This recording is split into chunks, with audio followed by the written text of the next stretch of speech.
Hey guys, tonight we're dimming the lights, settling into the perfect pillow indent, and taking a leisurely journey across time and ocean to the serene world of the Japanese tea ceremony. Imagine, if you will, the soft rustle of silk, the gentle whisper of a bamboo whisk, and the comforting warmth of a meticulously prepared bowl of matcha tea. You're there perhaps in a tranquil tea hut, nestled amidst a perfectly sculpted garden, ready to shed the chaos of the day and enter a space of profound peace. Let's be real, you probably won't survive a single traditional seating without your knees cramping up or accidentally fumbling a precious antique bowl. So before you get comfortable, take a moment to like the video and subscribe, but only if you genuinely enjoy what I do here. And hey, let me know where you're listening from and what time it is for you. Now dim the lights, maybe turn on a fan for that soft background hum, and let's ease into tonight's journey together. You find yourself transported not just to a different country, but to a different pace of life, one where every movement is deliberate, every sound intentional, and every moment cherished. The very essence of the Japanese tea ceremony, or Chutta the Way of Tea, is about finding beauty in simplicity, reverence in everyday acts, and harmony in human connection. It's an art form, a philosophy, and a spiritual practice, all rolled into one, far more complex than just brewing a cup of green tea. You'll quickly discover that the ritual is less about quenching thirst and more about cultivating mindfulness. Historians still argue whether the precise origins of tea's journey from China to Japan are definitively attributable to a single individual, though Buddhist monks certainly played a pivotal role in its introduction. The story of tea in Japan, and thus the tea ceremony, begins with a deep historical link to China. Tea as a beverage wasn't originally Japanese. It was introduced to Japan by Buddhist monks who traveled to China to study Zen. Imagine these monks returning across the treacherous seas not only with sacred texts and philosophical insights, but also with a humble plant, Camellia sinensis, capable of brewing a stimulating, meditative drink. It's a bit like bringing back the secret to a new superfood, only instead of a supplement, it's a leaf that promises enlightenment. The earliest records suggest tea seeds were brought to Japan in the 9th century during the Tang dynasty in China, but it was in the late 12th century with the monk Aisai that tea really began to take root. He's often credited with bringing tea seeds and the knowledge of tea cultivation and preparation to Japan, specifically touting its medicinal properties and its ability to keep monks awake during long hours of meditation. One mainstream historical fact is that the earliest substantial cultivation of tea in Japan began after Aisai introduced tea plants from China to the Uji region, which remains famous for its tea production today. Here's a quirky tidbit: before tea became a sophisticated ritual, it was sometimes consumed as a sort of tea betting game among the samurai and nobility called tocha. Participants would try to identify different types of tea by taste, with prizes for the winners. It was less about spiritual enlightenment and more about showing off your refined palate and perhaps your social status. Historians still argue whether these early tea gatherings, though certainly different from later ceremonies, contained nascent elements of ritual that later developed, or if they were purely secular amusements. It makes you wonder if our modern coffee snobbery has some historical precedent, doesn't it? So your journey into the way of tea begins not with a cup, but with a cultural exchange, a seed transported across oceans, and a humble leaf destined to become the heart of a profound and beautiful art form. From its initial arrival, tea in Japan wasn't immediately the refined ritual you might imagine. Instead, early tea served a much more pragmatic, even humble purpose. It was seen primarily as medicinal and monastic. Imagine for a moment sipping a bitter brew, not for pleasure or ceremony, but because you believed it could cure an ailment or keep you awake during arduous spiritual practice. This initial utilitarian role is crucial to understanding how the reverence for tea later developed. When tea plants and knowledge first arrived, largely with traveling Buddhist monks, the focus was on its health benefits. It was believed to aid digestion, alleviate fatigue, and promote alertness qualities, particularly valued by monks engaged in long hours of meditation. Think of it as the original energy drink, but with centuries of spiritual gravitas. Monasteries became the early centers of tea cultivation and preparation, with the monks refining techniques not for aesthetic purposes, but for their own well-being and to support their rigorous spiritual training. They weren't focused on delicate choreography. They were focused on staying awake and healthy enough to pursue enlightenment.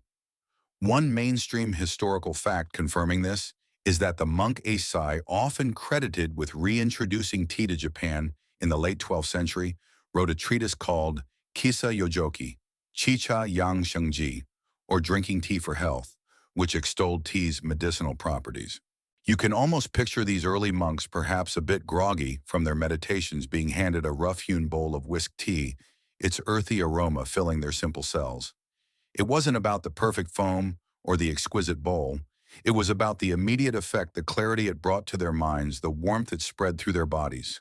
The communal sharing of tea in monasteries, often from a single bowl, fostered a sense of unity and shared purpose, even if the primary goal was medicinal. This pragmatic approach meant that the tea implements themselves were often simple and functional, far from the revered art objects they would later become. Here's a quirky tidbit. Some early tea preparations involved grinding the tea leaves with other ingredients like ginger or salt, creating a very different flavor profile from the pure matcha we know today. It was less about savoring the nuances of the tea itself and more about enhancing its perceived health benefits. Historians still argue whether the medicinal emphasis on tea in these early stages was purely pragmatic or if it already contained nascent spiritual undertones, linking physical well-being to mental clarity necessary for Buddhist practice. Was it just a health tonic, or was it already a quiet tool for transcendence? So you see, before tea became the sophisticated art form of the tea ceremony, it was a humble, hardworking servant aiding monks in their spiritual quest and providing a vital tonic for the body. This foundation of practicality and health was a crucial stepping stone on its long journey to becoming a profound cultural ritual. Building upon its humble beginnings as a monastic medicine tea's path in Japan irrevocably deepened with the profound influence of Zen Buddhism. This wasn't merely a philosophical backdrop. Zen principles didn't just sprinkle a little calm on tea, they actively shaped tea's practice, transforming it from a simple beverage into a meditative, spiritual art form. Imagine the quiet discipline of a Zen monastery, now infused into every gesture of preparing a cup of tea, elevating the mundane to the sacred. Zen Buddhism, with its emphasis on mindfulness, intuition, and the direct experience of reality, found a perfect companion in tea. Monks used tea to stay alert during meditation. Yes, but the act of preparing and consuming it also became a form of meditation itself. Every step from heating the water to whisking the matcha became an opportunity for concentrated awareness. The focus shifted from the external outcome, a drink, to the internal process, the journey of preparation. This wasn't about chugging a Red Bull. It was about finding stillness in motion. One mainstream historical fact is that the Zen monk Murata Juko, 1423–1502, is widely considered the father of the tea ceremony as a distinct art form, having systematized its principles around Zen aesthetics. You'd witness how the Zen concept of satori, or sudden enlightenment, permeated the tea ceremony. While a full satori might not be achieved with every bowl, the ceremony itself became a pathway to moments of clarity, focus, and connection. The meticulous yet fluid movements of the host, the quiet contemplation of the guests, the appreciation of simple beauty in the tea utensils, all these elements are designed to strip away distractions and bring participants into the present moment. It's a bit like a highly structured form of yoga, but with more delicate porcelain. Here's a quirky tidbit. Early Zen tea practitioners often used relatively crude everyday utensils for their tea ceremonies, deliberately rejecting ostentatious imported Chinese wares. This preference for simplicity and natural imperfection foreshadowed the later aesthetic of wabi-sabi, which we'll delve into soon. It was a conscious decision to find beauty in the unrefined rather than the opulent. Historians still argue whether Zen's influence on tea was a natural evolution, stemming from its monastic use, or a deliberate strategic move by tea masters to imbue the practice with deeper spiritual meaning to elevate its status. Was it organic growth or intentional design? So you see, the gentle art of the Japanese tea ceremony is far more than just a pleasant way to drink tea. It is a profound expression of Zen philosophy, inviting you to slow down, be present, and find harmony in the simple, beautiful acts of life. Every whisk, every sip, every shared silence is a testament to this deep connection. With Zen Buddhism providing the philosophical bedrock, the next crucial figure you encounter on your journey into the way of tea is the legendary Sen no Rikyu. He wasn't just a tea master, he was the tea master, the pivotal figure who in the 16th century codified and refined the tea ceremony into the profound and subtle art form we recognize today. Imagine someone taking a simple act like making coffee and elevating it to a spiritual practice with every gesture imbued with meaning. Rikyu did precisely that for tea becoming a true luminary of Japanese culture. Born in 1522, Rikyu served as the tea master to two powerful feudal lords, Oda Nobunaga and later Toyotomi Hideyoshi. Despite the opulent tastes of his patrons, Rikyu championed the aesthetic of wabi-sabi, advocating for simplicity, rusticity, and an appreciation for the natural and the unpretentious. He took elements that had been disparate, Chinese tea culture, Zen philosophy, local Japanese aesthetics, and wove them into a seamless, deeply meaningful ritual. He's often credited with establishing the four principles of tea harmony, Nyanorun were respect, K purity, Sei, and tranquility, jaku. These weren't just nice ideas. They were the guiding tenets for every aspect of the tea ceremony, from the design of the tea hut to the handling of a single tea bowl. One mainstream historical fact is that Sen no Rikyu established the principles of wabi-cha, or wabi tea, emphasizing simplicity and austerity, which became the dominant style of tea ceremony and profoundly influenced Japanese aesthetics. You'd notice how Rikyu's influence permeated every detail. He popularized the small, unassuming chashitsu tea hut and the humble nijiraguchi crawling-in entrance, forcing even powerful samurai to humble themselves before entering the sacred space. He favored local Japanese pottery over highly prized imported Chinese wares, celebrating the beauty of imperfection and the warmth of handmade objects. It was a radical shift, a deliberate rejection of ostentation in favor of authenticity and quiet contemplation. It's a bit like deciding that the most profound spiritual experience can be found in a perfectly brewed cup of tea in a humble cottage rather than a gilded palace. Here's a quirky tidbit: Rikyu's life ended tragically, as he was ordered by his patron Toyotomi Hideyoshi to commit seppuku, ritual suicide.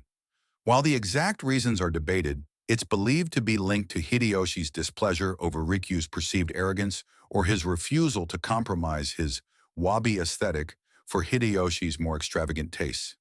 It underscores the profound seriousness with which the way of tea was regarded, a matter of life and death even for a tea master.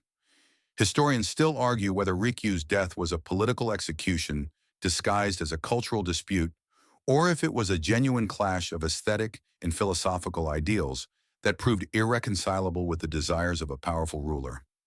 Was he a martyr for aesthetics or a victim of court intrigue? So as you delve deeper into the tea ceremony, you're walking in the footsteps of Sen no Rikyu, experiencing a practice that through his vision became a profound and enduring testament to the beauty of mindful living. With Sen no Rikyu's indelible mark on the way of tea, you now approach its very heart, the profound aesthetic principle of wabi-sabi. This isn't just a style, it's a way of seeing the world and appreciation for the beauty of impermanence, imperfection, and incompleteness. Imagine finding deep contentment in a chipped tea bowl, a fading scroll, or the uneven texture of handmade paper. It's a gentle rebellion against the modern obsession with flawless perfection. At its core, wabi-sabi celebrates authenticity and the natural processes of aging and decay. Wabi refers to the beauty of rustic simplicity, quiet solitude, and humility often found in nature. Think of the moss growing on a stone, the quiet strength of an old tree, or the simple elegance of a handmade, slightly irregular ceramic. Sabi speaks to the beauty that comes with age, the patina of time, and the signs of wear that tell a story. It's the faded grandeur of an old kimono, the subtle sheen on a well-used wooden utensil, or the quiet dignity of something that has endured. Together, wabi-sabi is the beauty of the imperfect, the ephemeral, and the modest. One mainstream historical fact is that while the concepts of wabi and sabi existed independently in Japanese aesthetics for centuries, Sen no Rikyu was instrumental in formally integrating them as central tenets of the tea ceremony, moving it away from the more opulent Chinese aesthetics of earlier periods. You'd notice how a wabi-sabi permeates every aspect of the tea ceremony.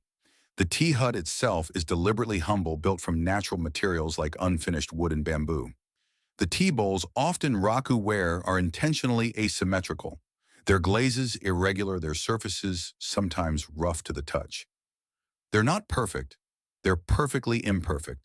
Even the way a flower is arranged in the tokonoma alcove is sparse and natural, never ostentatious. This isn't about looking for flaws to criticize, it's about finding beauty in the unique character that arises from natural processes and human craftsmanship. It's like preferring a well-loved, slightly faded denim jacket over a brand new stiff one. Here's a quirky tidbit: some tea masters would even deliberately choose a tea bowl with a small repaired crack mended with gold lacquer, a technique called kintsugi. This repair doesn't hide the flaw, it highlights it, treating the breakage and repair as part of the object's history, making it even more beautiful. It's a stunning metaphor for life, isn't it? Historians still argue whether wabi-sabi was an inherent organic development of Japanese aesthetic sensibility, or if it was in part a philosophical construct deliberately articulated by tea masters like Rikyu as a countercultural statement against the materialism and ostentation of their powerful patrons. Was it a natural evolution or a conscious artistic protest? So as you immerse yourself in the tea ceremony, you're invited to slow down, to truly see the quiet beauty in the imperfect world around you, and to embrace the transient nature of all things. It's a gentle, comforting philosophy that reminds you that life, like a precious tea bowl, becomes more beautiful with the marks of time and experience. From the profound depths of wabi-sabi, you now encounter another cornerstone of the tea ceremony's philosophy: Ichigo Ichi. A beautiful and poignant concept, meaning one moment, one chance. This isn't just a quaint saying, it's a profound reminder of the unique preciousness of each and every tea ceremony, and indeed each moment of your life. Imagine entering a space knowing that this exact constellation of people, light, tea, and feeling, will never ever be replicated. Ichigo Ichiya. Yichi Yihui emphasizes that every encounter is unique and fleeting, never to be precisely repeated. It encourages participants, both host and guest, to fully appreciate the present moment, to pour their entire being into the experience, because this specific conjunction of time, place, people, and circumstances will never occur again. The host dedicates themselves entirely to creating a perfect, harmonious experience for their guests, while the guests in turn offer their full presence and appreciation. It's like watching a truly spectacular sunset. You know it's a once-in-a-lifetime show, urging you to savor every shade and hue. One mainstream historical fact is that the phrase Ichigo Ichie is particularly associated with the tea master Inosuke, a samurai and daimyo from the 19th century who deeply understood and articulated its significance within the way of tea, though the underlying sentiment was present earlier. You'd feel the weight of this philosophy in the quiet intensity of the tea room. The host's movements are precise yet fluid, performed with a deep sense of respect for the utensils, the tea, and most importantly, the guests. As a guest, you are encouraged to truly see the scroll and the tokonoma, to feel the warmth of the tea bowl in your hands, to taste the subtle nuances of the matcha, and to listen to the gentle sounds of the water. There's no checking your phone, no planning your next meeting, no letting your mind wander to past regrets or future anxieties. It's all about here now, this very breath. This isn't just polite attention, it's total immersion. Here's a quirky tidbit: some tea masters would deliberately choose slightly imperfect or rarely used utensils for a particular ceremony, precisely because Ichigo Ichi encouraged cherishing unique moments. It was a way to emphasize the transience and particularity of that specific gathering, ensuring every element contributed to its singular nature. Historians still argue whether Ichigo Ichi is a purely spiritual concept urging mindful presence, or if it also served a practical purpose in a highly ritualized society, encouraging punctuality and full participation in social gatherings. Was it an ethereal ideal or a subtle nudge towards good manners? So as you participate in the tea ceremony, you're not just drinking tea, You're living a philosophy. You're learning to value the fleeting beauty of every interaction, every sensory detail, and every shared silence.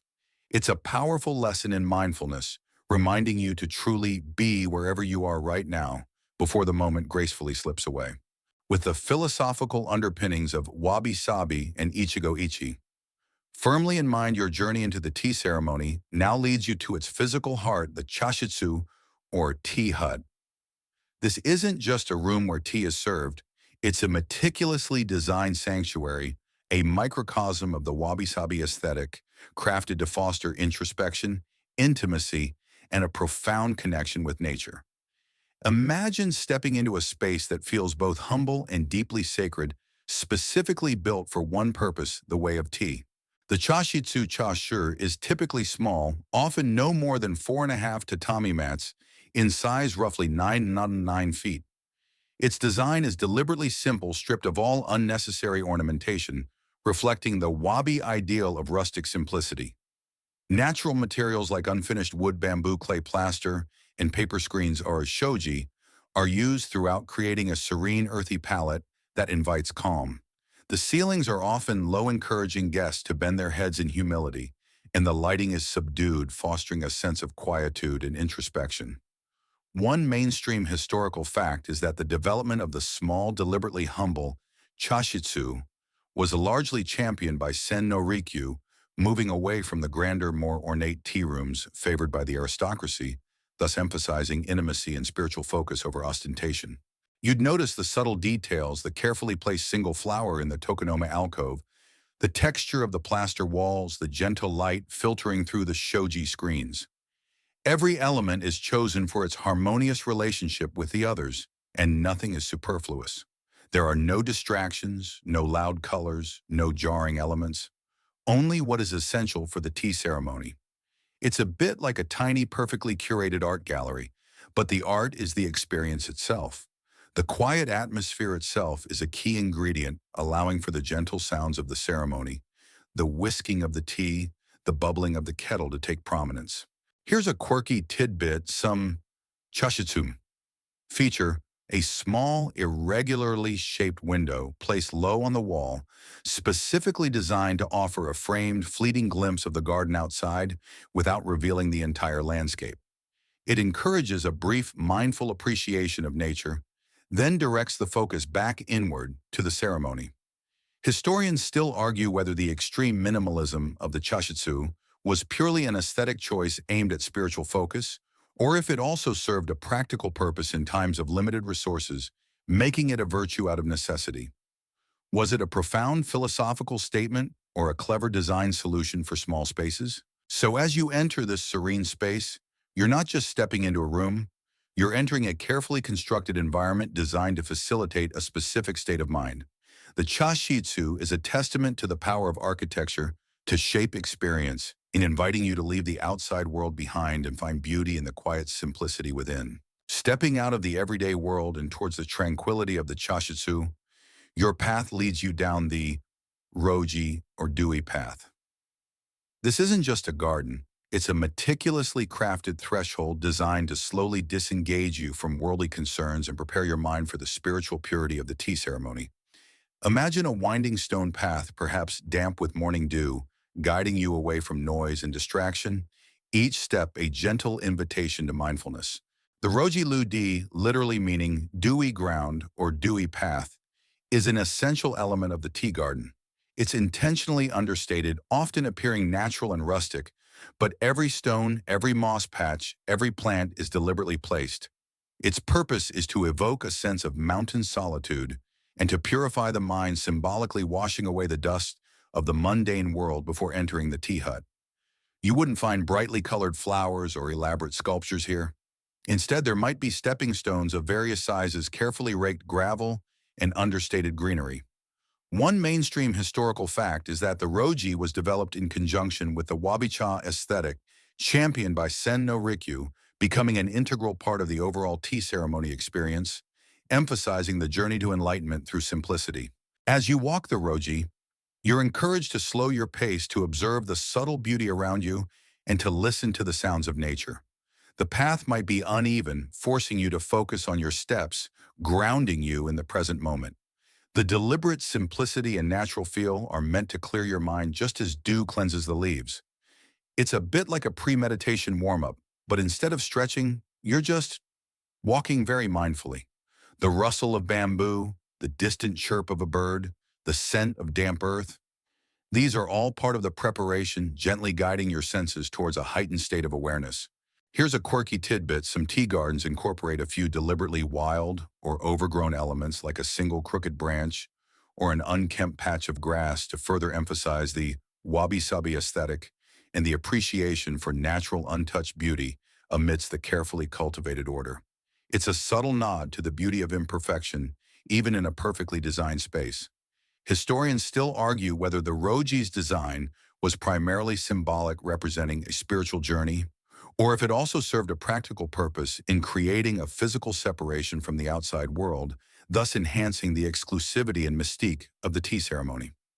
Was it a spiritual journey or a literal boundary? So as you traverse the Roji, you're not just walking to a building, you're embarking on a journey of purification, shedding external concerns with each deliberate step. It's a quiet invitation to enter the sacred space of the tea ceremony with a clear mind and an open heart. At the end of your contemplative journey down the Roji, you arrive at the Hatsukubai, a low stone basin specifically designed for one ritual purification. This isn't a mere hand-washing station. It's a vital preparatory step, both physical and symbolic, reinforcing the themes of cleanliness and humility before entering the chashits. Imagine bending low, scooping water with a bamboo ladle, and cleansing your hands and mouth in a precise, almost reverent manner. The Tsukubai Dunju is typically a small, unadorned stone basin, often filled with fresh, clear water, and placed at ground level or just slightly above. Beside it, you'll find a small bamboo ladle, hishaku, and a stone for placing the lid. The ritual involves taking the ladle, scooping water, rinsing both hands, then rinsing your mouth, and finally rinsing the ladle itself before placing it back.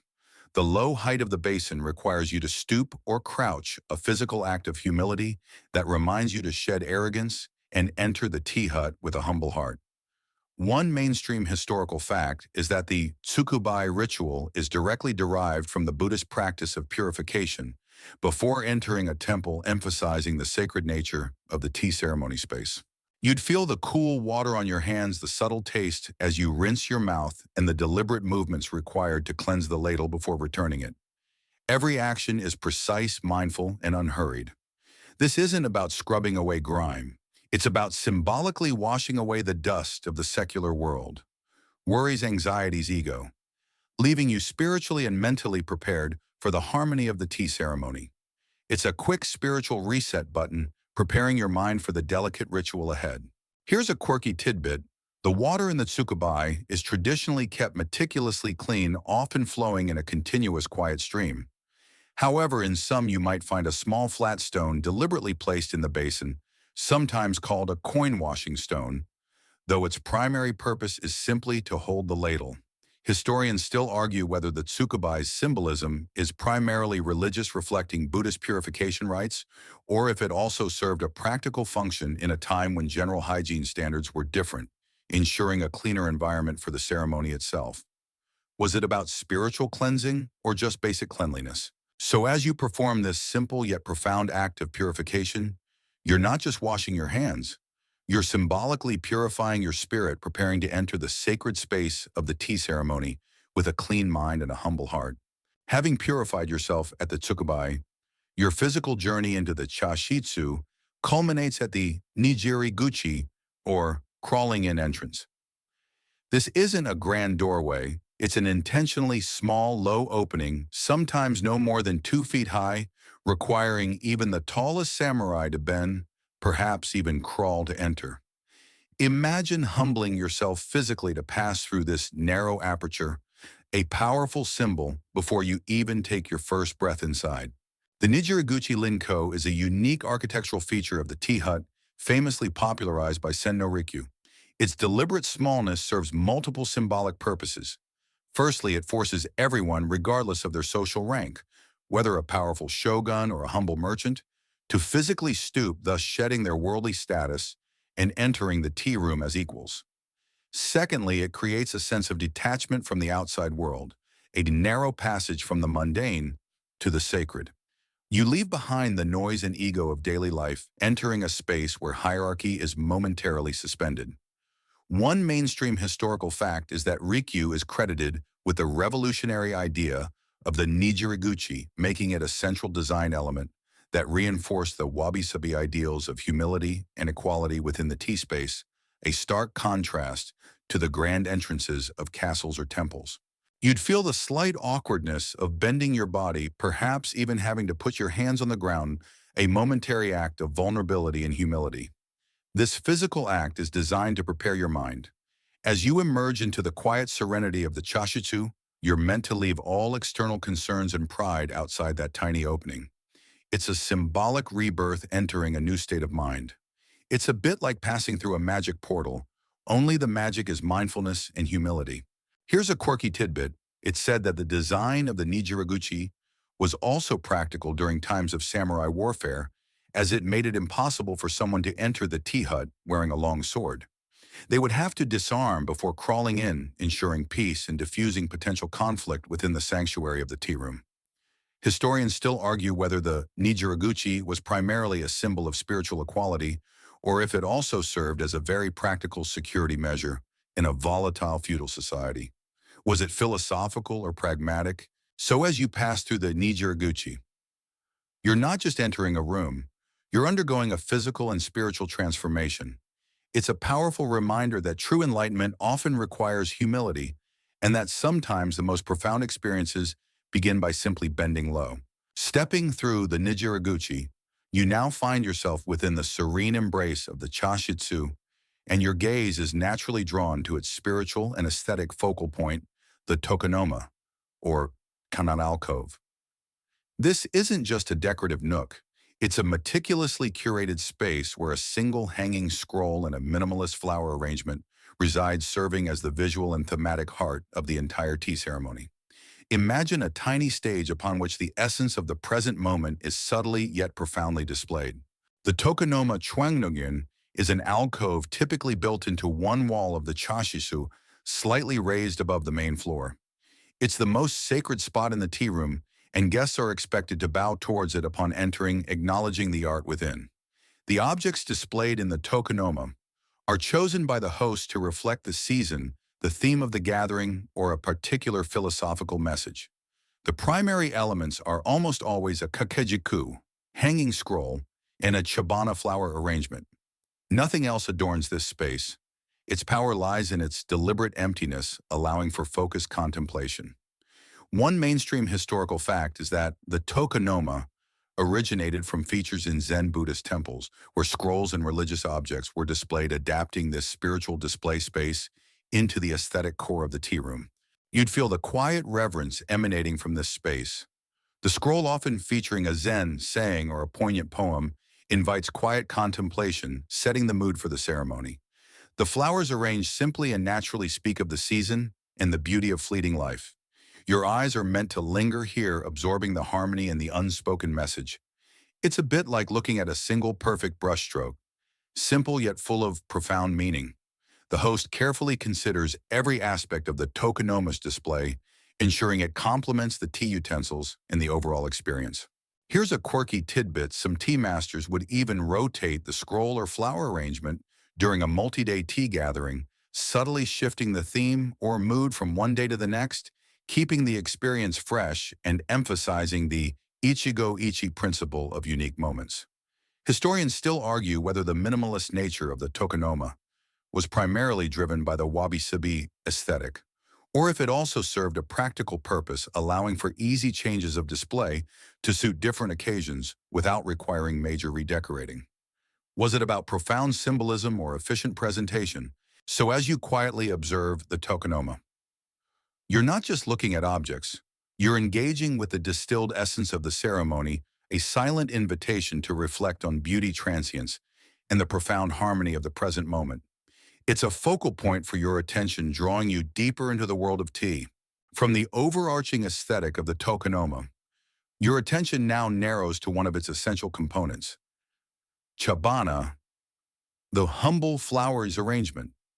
This isn't about flamboyant bouquets or elaborate floral sculptures.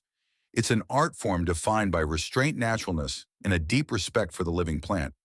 Imagine a single branch or a few simple blossoms placed with such intention that they speak volumes about the season and the ephemeral beauty of life itself. It's a quiet conversation between nature and art.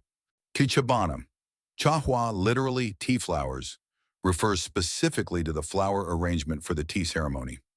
Unlike the more formal and intricate ikebana traditional Japanese flower arranging, chabana emphasizes naturalness and simplicity.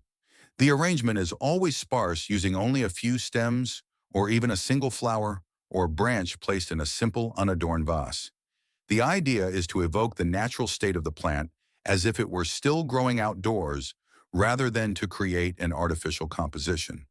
The choice of flowers is seasonal, reflecting the time of year, and sometimes carrying symbolic meaning. One mainstream historical fact is that the emphasis on Chabana's natural simplicity in contrast to more elaborate floral styles was another key element, championed by Sen no Rikyu, aligning perfectly with the wabi-sabi aesthetic. You'd notice the asymmetrical balance, the unvarnished beauty of the leaves, the quiet dignity of a single bloom. The arrangement often includes elements of nature beyond just flowers, such as mossy branches, bare twigs in winter, or fresh bamboo. It's designed to bring a piece of the outside world purified and distilled into the tea hut, blurring the lines between nature and art. It's a bit like seeing a perfectly composed haiku in floral form, concise, evocative, and deeply resonant. The host's meticulous selection and arrangement of the chabana convey their reverence for nature and their sensitivity to the season. Here's a quirky tidbit. It's customary to avoid using flowers that are fully open in a chabana arrangement. Instead, partly open buds are preferred, symbolizing the idea that beauty is found not just in full bloom, but in the process of unfolding, reflecting the impermanence, sabi, and incompleteness, wabi aesthetic. Historians still argue whether the extreme simplicity of Chabana was a deliberate philosophical statement against ostentation, or if it was also a practical consideration, allowing tea masters to find beauty in readily available uncultivated flora.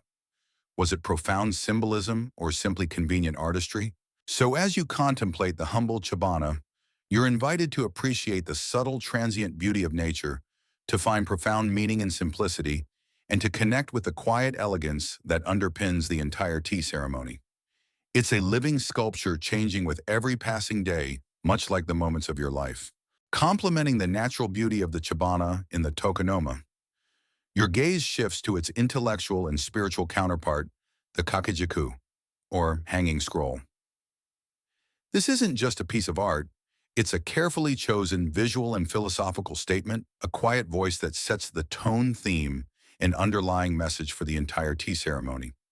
Imagine a single piece of calligraphy or a minimalist ink painting unfurled to resonate with the season, the weather, or the specific intention of the gathering. The kakejiku. Guajo is a vertical hanging scroll, typically featuring either calligraphy, often a Zen phrase or a classical poem, or a simple seasonal ink painting. It is the most important item in the tokonoma for a formal tea gathering chosen with meticulous care by the host. Its purpose is to invite contemplation and to set the mood for the ceremony, guiding the thoughts of the guests towards a particular theme. During a tea ceremony, the scroll is often replaced with the chabana after the koicha, thick tea service, symbolizing a shift from intellectual contemplation to direct engagement with nature and the tea itself.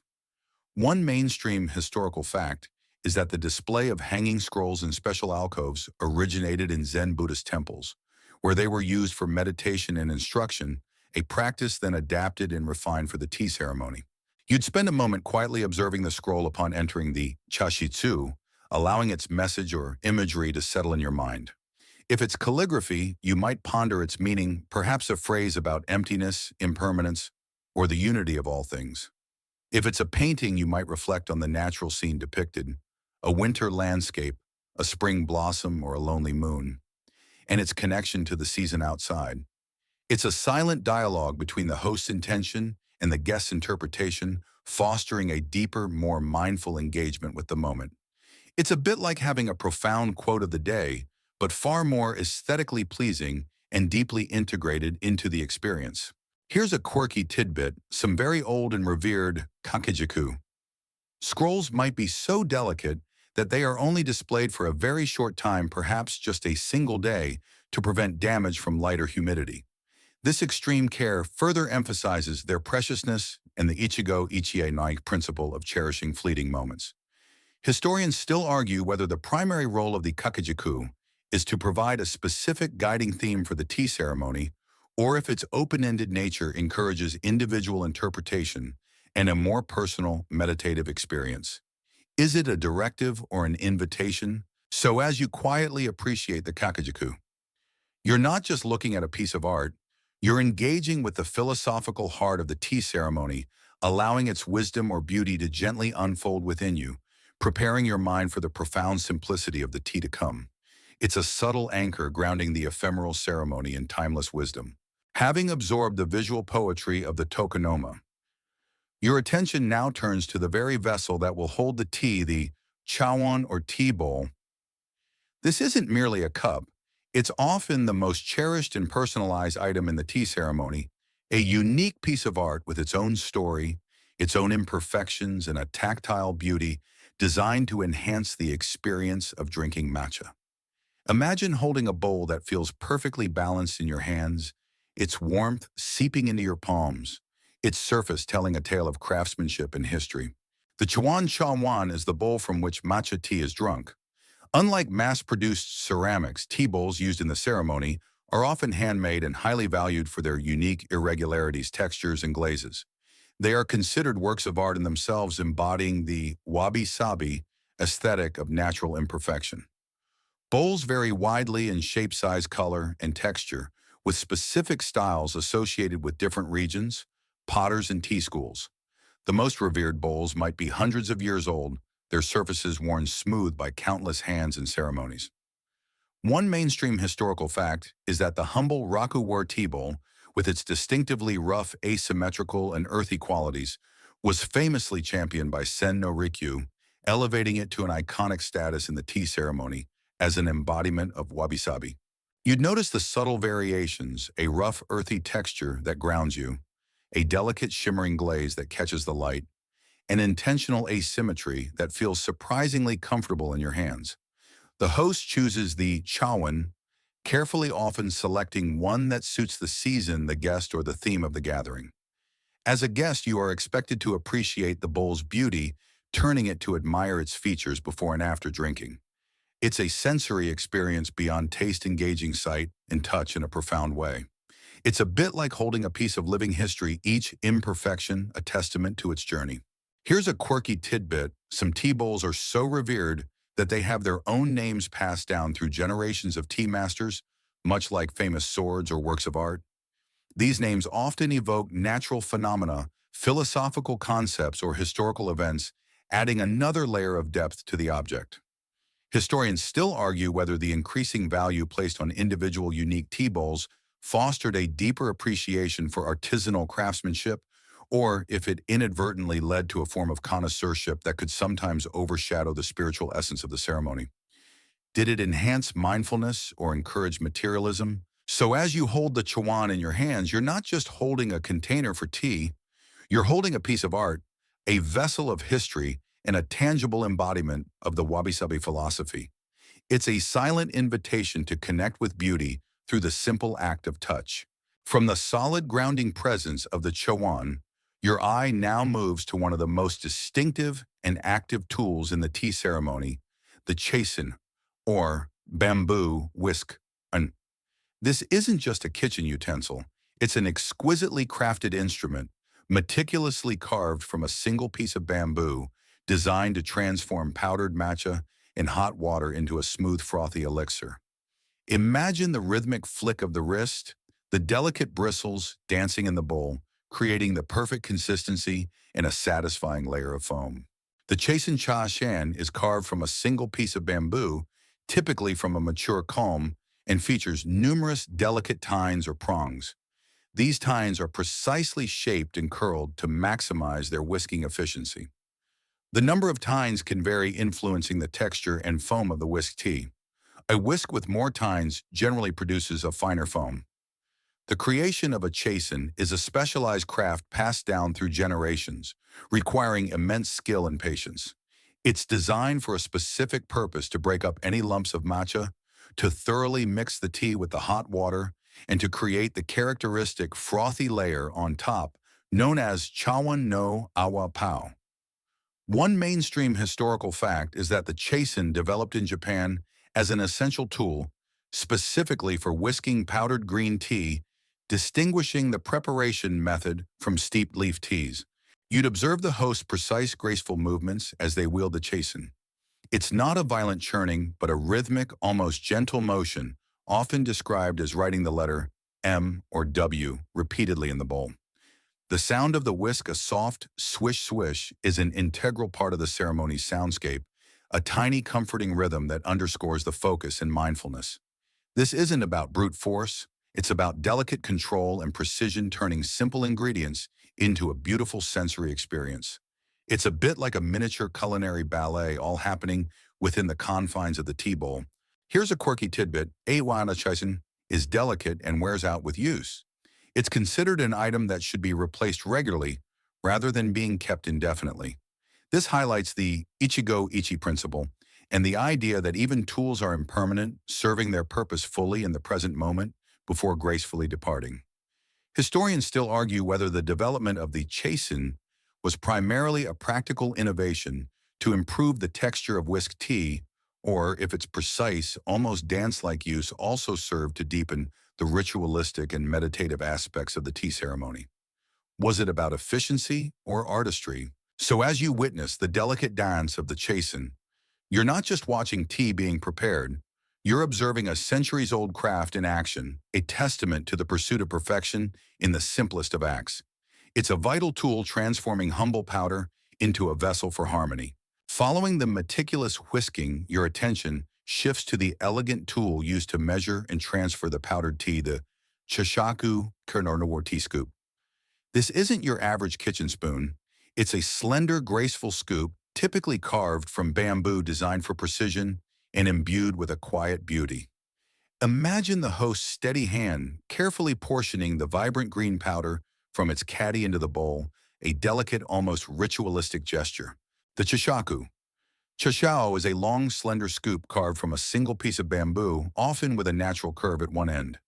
Each chashaku is unique, often bearing the marks of its maker, and even given a poetic name by its owner, or a tea master reflecting its character or a specific aesthetic quality.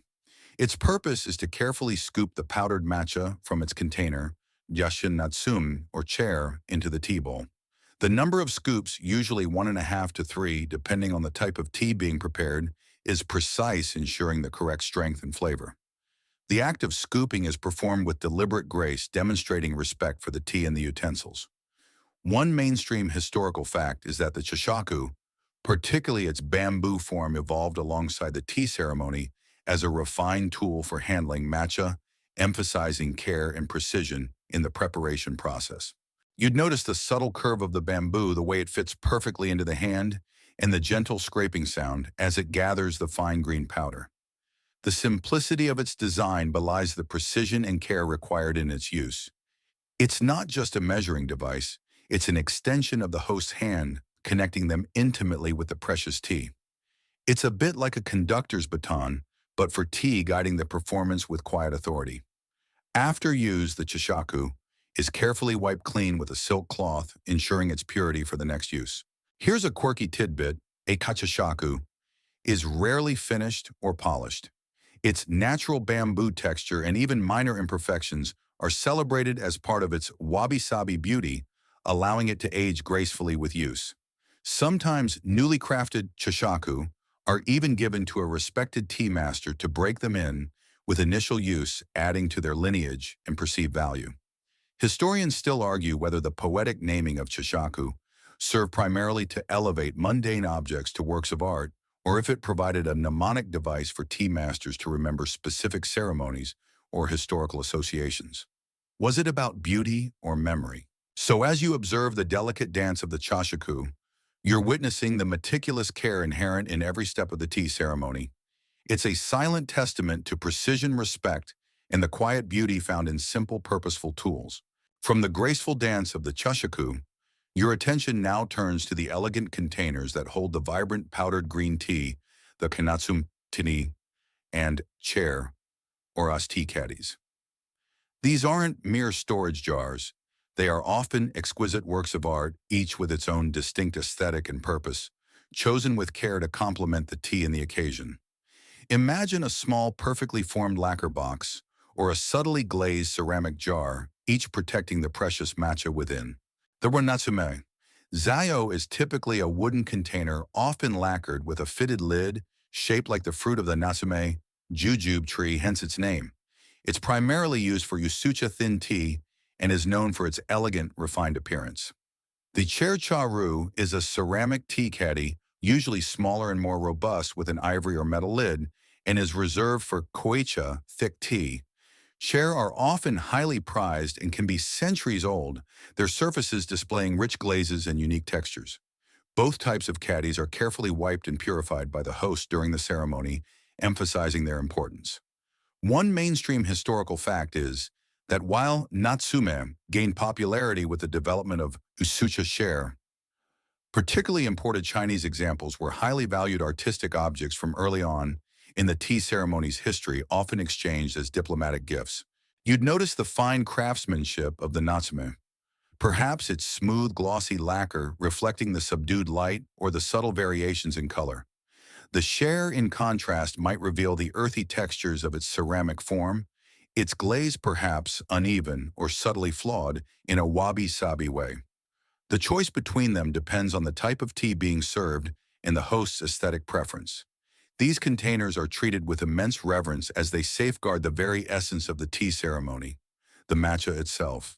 It's a bit like holding a precious jewel box, but the treasure inside is a vibrant green powder. Here's a quirky tidbit when opening a chair.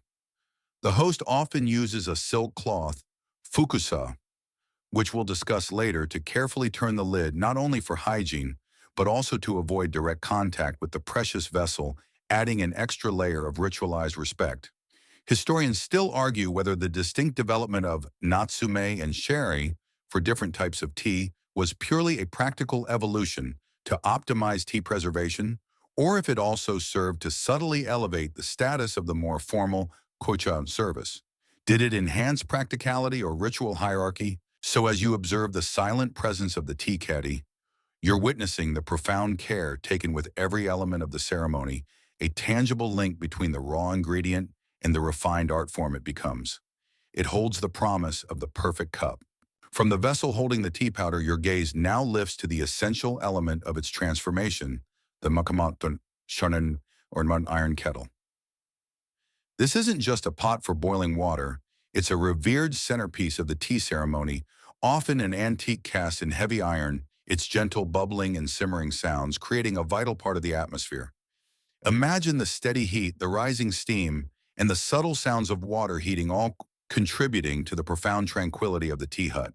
The kamafu is a cast iron kettle usually placed over a charcoal brazier, your furo, in warmer months or sunk into a hearth, in winter. Its purpose is to boil the water for the tea, but its significance extends far beyond mere utility. The sound of the water boiling in the kama, known as matsukase, song feng or wind in the pines, is highly prized and considered an integral part of the tea experience, contributing to the meditative atmosphere. The kettle's design can range from rustic simplicity to elegant artistry, often featuring unique textures or patterns from the casting process. Many kama are centuries old, passed down through generations of tea masters, carrying with them a rich history.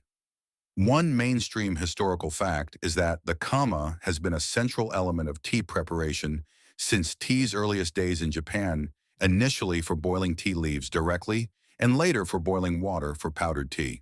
You'd notice the subtle steam rising, the gentle shimmer of the water inside, and the comforting, almost rhythmic sound of its boiling. The kama represents the element of fire, providing the heat necessary for the transformation of tea. Its robust, grounded presence contrasts beautifully with the delicate implements. It's a bit like the quiet engine of the ceremony, providing the fundamental energy for the entire ritual. The host ensures the kama is always filled with fresh water and maintained at the perfect temperature. Here's a quirky tidbit. The kama is sometimes chosen not just for its aesthetic beauty, but also for the quality of the sound it produces when boiling.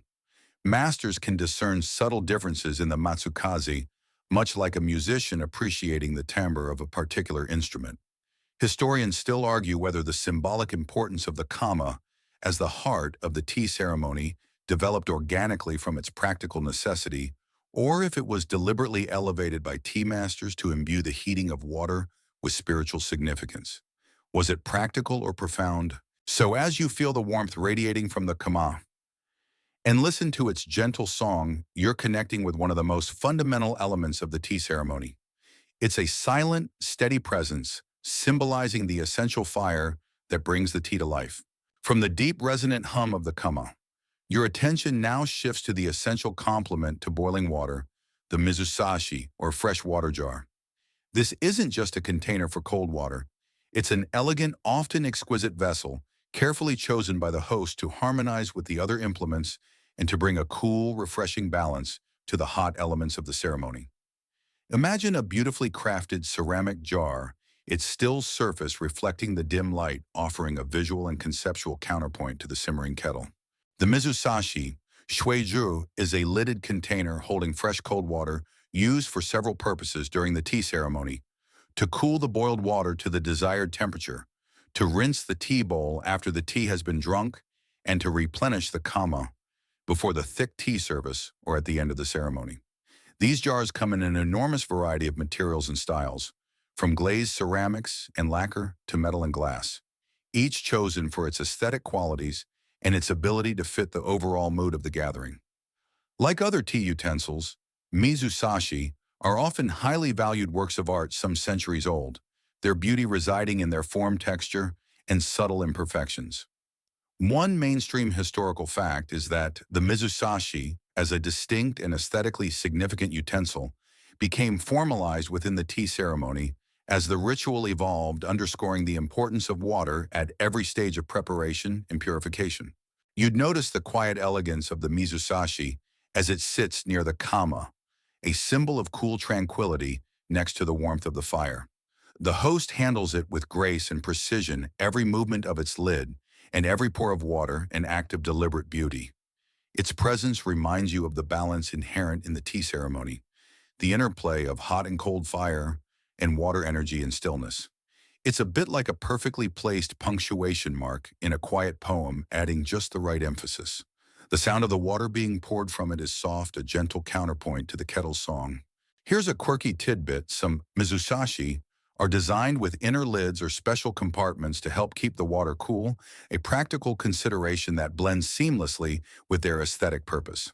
The choice of a mizusashi often depends on the season.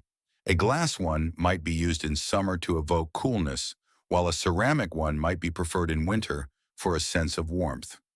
Historians still argue whether the aesthetic elevation of a seemingly utilitarian object, like the mizusashi, was a deliberate act of the tea masters to find beauty in the everyday, or if it was simply a natural consequence of the Japanese reverence for craftsmanship. Was it profound artistry or practical elegance? So as you observe the serene presence of the mizusashi, you're connecting with the life-giving element of water, an essential component of the tea ceremony that cleanses, balances, and flows through every meticulous step. It represents purity and refreshment, a quiet promise of clarity. Following the graceful preparation of the water, your focus shifts to the elegant instrument used to transfer it, the yashaku, or bamboo ladle. This isn't just any ladle. It's a precisely crafted scoop made from a single piece of bamboo, its long handle and delicate cup designed for the most precise and graceful movements. Imagine the host's steady hand scooping clear water, the liquid shimmering as it's poured with absolute control. The hishaku bing shao is a long-handled bamboo ladle, a deceptively simple tool that plays a crucial role in the tea ceremony. It's used for scooping water from the kama kettle into the tea bowl, from the mizusashi freshwater jar to the kama, and for purification rituals at the tsukubai stone basin. The size and curve of the ladle's cup, as well as the length and angle of its handle, are carefully designed to allow for precise control and fluid economical movements by the host. Its unadorned natural bamboo form perfectly embodies the wabi-sabi aesthetic. One mainstream historical fact is that the hishaku, specifically its bamboo form, has been an indispensable tool in the tea ceremony since its early development, its simplicity and functionality making it perfectly suited for the ritual's precise movements. You'd observe the host's incredibly controlled and beautiful manipulation of the hishaku. The scooping, lifting, and pouring motions are performed with a deliberate slowness and fluidity, almost like a dance. Each pour is measured, each drop accounted for. There are specific ways to hold it, to empty it, and to return it to its resting place, all designed to maximize grace and minimize unnecessary movement. It's a ballet of precision, transforming a simple act into a moment of focused artistry. The gentle splash of water as it enters the bowl or kettle is a soft, significant sound in the quiet atmosphere. Here's a quirky tidbit. During the ceremony, the host often performs a specific action with the hishaku, where they invert it over the kama and allow the last drops of water to fall back into the kettle, creating a small, satisfying sound. This subtle gesture is called chakin chajin and is a moment of quiet finality before moving to the next stage. Historians still argue whether the hishaku's precise choreography is primarily a reflection of the tea ceremony's deep emphasis on mindfulness and ritual purity, or if it also developed as a practical means to conserve water and prevent spills in a confined space. Was it spiritual or simply sensible? So as you witness the graceful movements of the hishaku, you're observing the very essence of controlled motion and conscious action. It's a reminder that even the simplest tools, when used with intention and respect, can become instruments of profound beauty and mindfulness. From the precise control of the hishaku, your attention is drawn to a small yet profoundly significant item, the fukusa, or silk cloth. This isn't merely a cleaning rag. It's a vibrant square of silk used with exquisite precision by the host to ritually purify and symbolize respect for the tea utensils. Imagine the soft rustle of silk, the delicate folding, and the deliberate wiping gestures transforming a utilitarian act into a moment of pure artistry. The fukusa bosha is a square piece of silk cloth, typically about 11 inches by 11 inches, often in a solid color like purple, red, or orange. Its primary use in the tea ceremony is for the ritual cleaning and purification of the tea scoop, chashaku, and the tea caddy, kusanatsume, or chair, or pan. However, its purpose extends beyond mere hygiene. The precise folding and unfolding of the fukusa and the focused wiping gestures are integral parts of the ceremony's choreography, performed with meditative grace. These movements serve to purify the utensils both physically and symbolically, showing profound respect for the tools and the tea itself. One mainstream historical fact is that the ritualized purification of tea utensils with a fukusa is a fundamental and ancient part of the tea ceremony, emphasizing cleanliness, respect, and mindfulness. You'd notice the soft sheen of the silk, the way it drapes and folds under the host's careful hands. The movements are fluid, almost like a silent dance, as the host prepares the utensils. The fukusa is also used to handle hot kettle lids or other heated implements, protecting the host's hands while maintaining an unbroken flow of movement. It's a testament to how even the simplest object can be elevated to a central role in a highly ritualized art form. It's a bit like a magician's cloth, but instead of making things disappear, it makes everyday objects sacred. Here's a quirky tidbit. The color of the fukusa ornash can vary depending on the tea school. The host's gender: traditionally, women use red or orange, men use purple or the specific occasion. Sometimes a particularly beautiful or antique fukusa itself might be displayed as a work of art, even when not in active use. Historians still argue whether the elaborate purification rituals involving the fukusai were primarily symbolic, reflecting Zen ideals of purity, or if they were also a very practical means of ensuring impeccable hygiene in an intimate shared ritual. Was it spiritual cleansing or simply meticulous sanitation? So as you observe the delicate dance of the fukusa, you're witnessing the profound respect and mindfulness that permeates every aspect of the tea ceremony. It's a small piece of silk, yes, but it embodies the very essence of purity and reverence in the way of tea. Moving beyond the meticulous care of the utensils, your attention now shifts to the very heart of the beverage itself, the distinct tea types, specifically matcha versus sencha. While both are Japanese green teas, their preparation flavor profiles and roles within Japanese tea culture differ significantly, influencing the nature of the tea ceremony you experience. Imagine the difference between a meticulously whisked, vibrant green powder and a gently steeped, clear green leaf, each offering a unique sensory journey. Matcha Wichoninor. Mocha is a finely ground powder of specially grown and processed green tea leaves. The tea plants for matcha are shade-grown for several weeks before harvest, increasing their chlorophyll content and giving them their vibrant green color and unique umami-rich flavor. After harvesting, the leaves are steam-dried and then painstakingly ground into a fine powder. Matcha is the tea used in the traditional Japanese tea ceremony, prepared by whisking the powder with hot water to create a frothy suspension.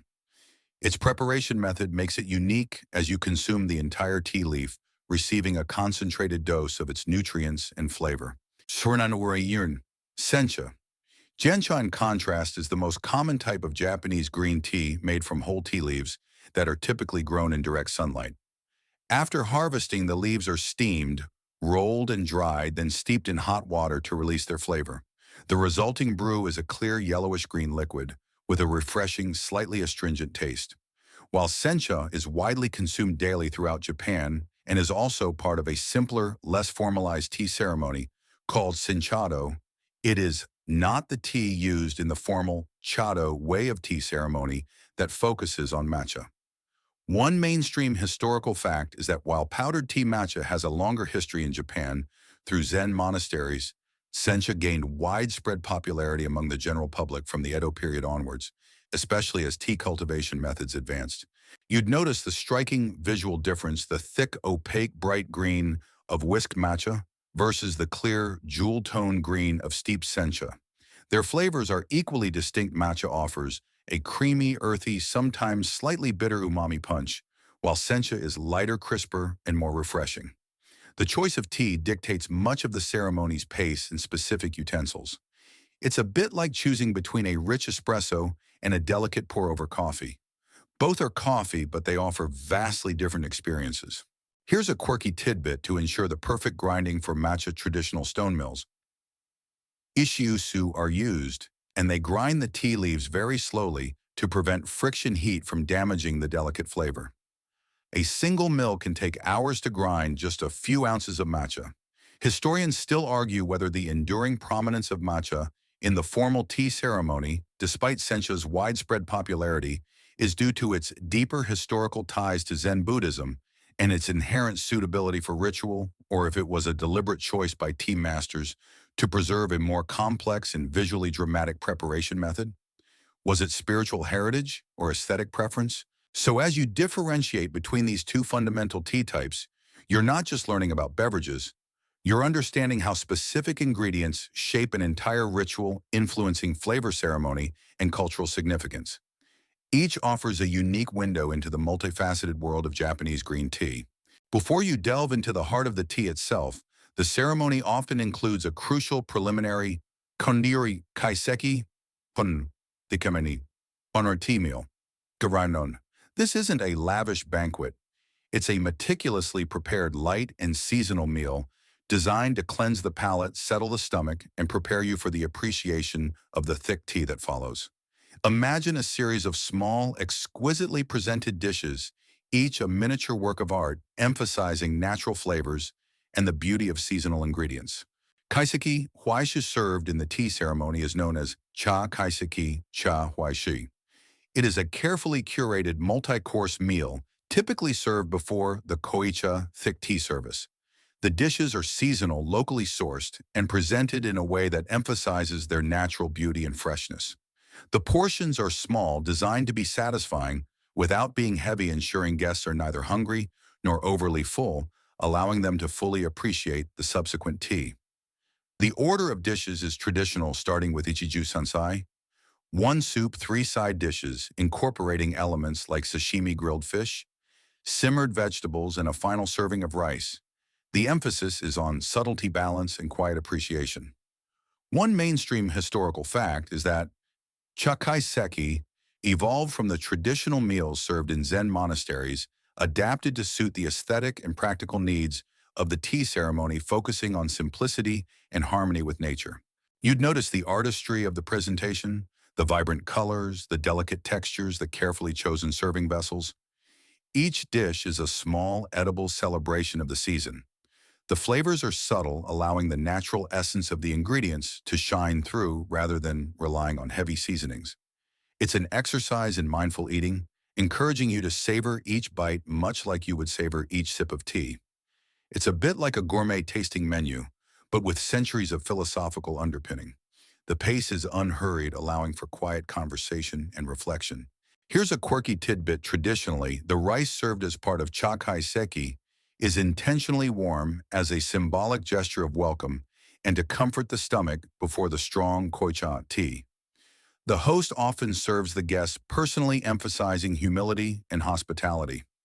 Historians still argue whether the inclusion of kaiseki in the tea ceremony was primarily a practical solution to prevent guests from getting too hungry during a long ceremony, or if it was also a deliberate artistic expansion of the ritual, incorporating culinary arts into the overall aesthetic experience.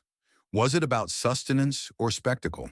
So as you partake in the delicate chakaiseki meal, you're not just eating, you're preparing your body and mind for the deeper spiritual experience of the tea itself. It's a harmonious prelude, a quiet symphony of flavors designed to enhance your appreciation for what is to come. Following the delicate kaiseki meal, your palate is gently prepared for the next offering, wagashi, the sweet confections that are an indispensable accompaniment to the tea ceremony. These aren't just any sweets, they are exquisite, often jewel-like creations, crafted with seasonal ingredients, an artistic flair designed to provide a delicate sweetness that beautifully complements the subtle bitterness of matcha. Imagine a tiny edible sculpture reflecting the very season outside the tea hut.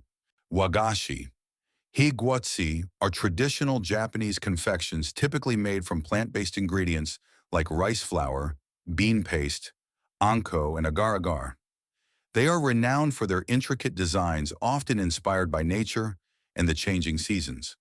A blossom for spring, a leaf for autumn, a snowflake for winter.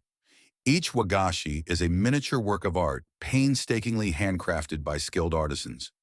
Their sweetness is usually subtle, designed to cleanse the palate and provide a counterpoint to the umami and slight astringency of matcha, particularly the strong koicha thick tea. They are served before the tea itself, allowing the sweetness to linger on the tongue, enhancing the subsequent flavor of the matcha.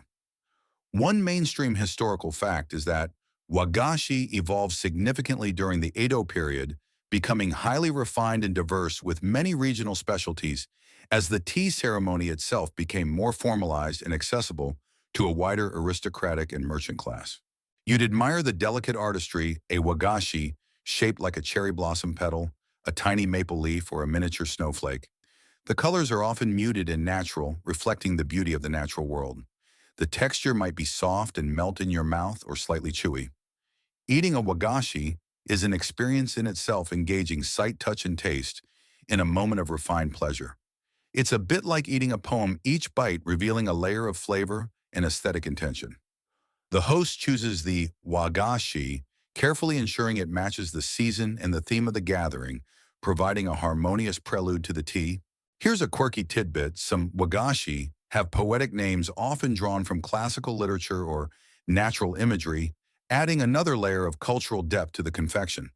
For example, a sweet might be named dewdrops on a leaf or lingering snow, evoking a specific seasonal mood.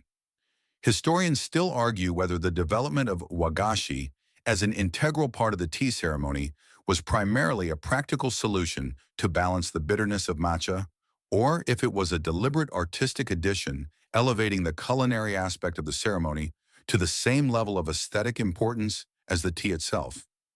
Was it culinary practicality or pure artistry? So as you gently savor the exquisite wagashi, you're not just eating a sweet, you're engaging with a transient piece of edible art designed to prepare your senses and deepen your appreciation for the unique flavors and profound simplicity of the tea to come. It's a delightful moment, a sweet embrace before the deep green warmth. With your palate cleansed by the kaiseki and sweetened by the wagashi, you're now ready for the heart of the tea ceremony, the main serving of tea. For many, this will be usucha, or thin tea, the more common and generally approachable form of matcha. Imagine the vibrant green liquid gently frothing in your bowl, offering a delicate bitterness, followed by a refreshing sweetness, a moment of mindful consumption that feels both simple and profound. Usucha. Bocha, literally thin tea, is prepared by whisking a smaller amount of matcha powder with more hot water, resulting in a lighter, frothier consistency. It's the type of tea typically served in more casual tea gatherings, and often after the formal koicha, thick tea, in a full ceremony. The preparation is meticulous, focusing on achieving a smooth, vibrant green liquid, topped with a delicate, even foam. The host's movements during its preparation are precise but often a bit more relaxed than for kocha, reflecting its slightly less formal nature.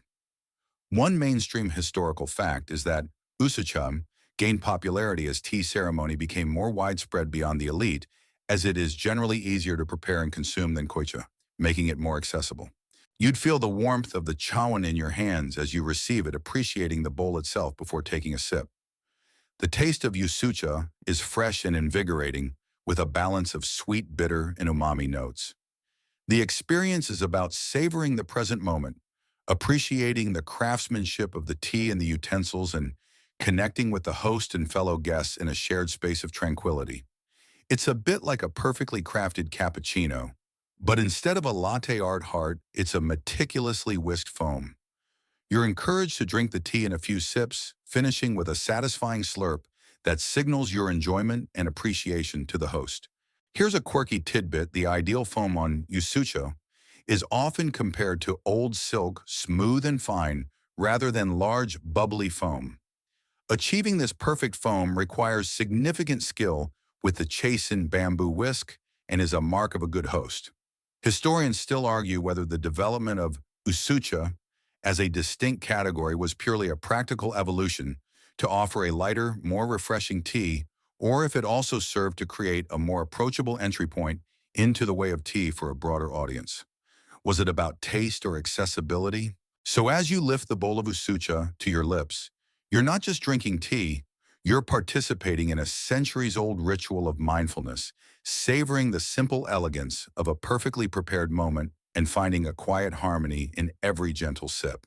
While usucha offers a lighter experience, the true heart of a full formal tea ceremony often lies in the presentation of koicha, or thick tea.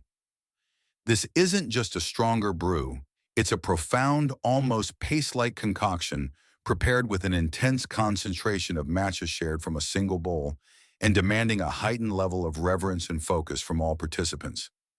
Imagine a deeply emerald green liquid, thick and rich, passed slowly between guests, a symbol of profound connection and shared understanding. Koicha.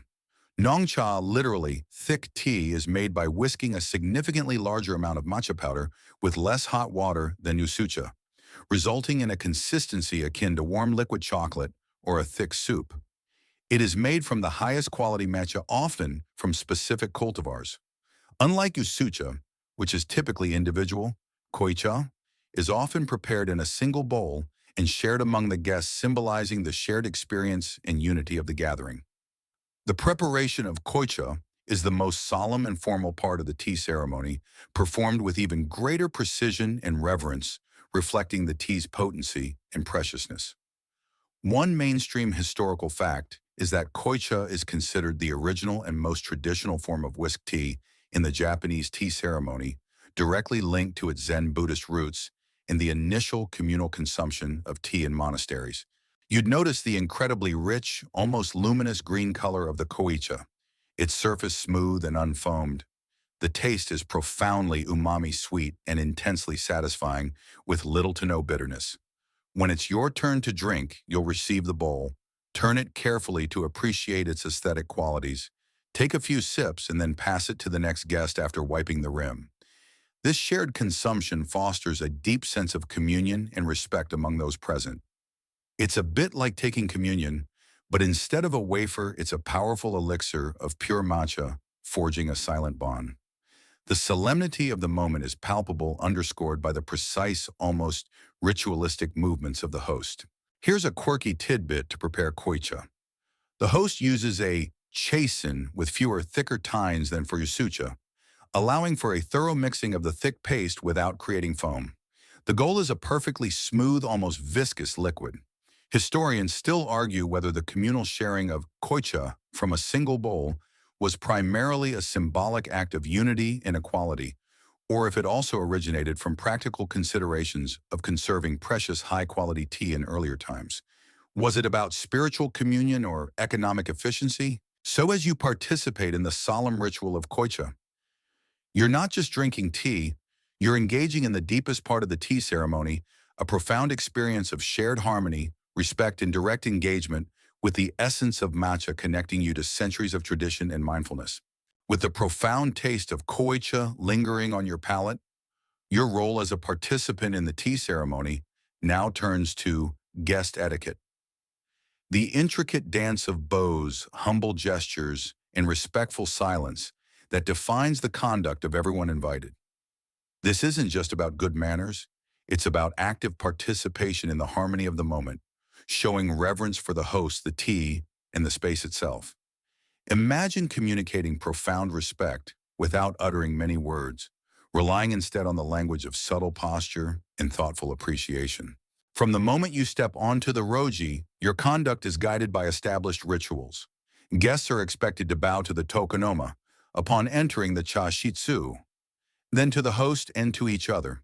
During the ceremony, specific bows are performed at various stages when the host presents the tea before and after drinking and when admiring utensils.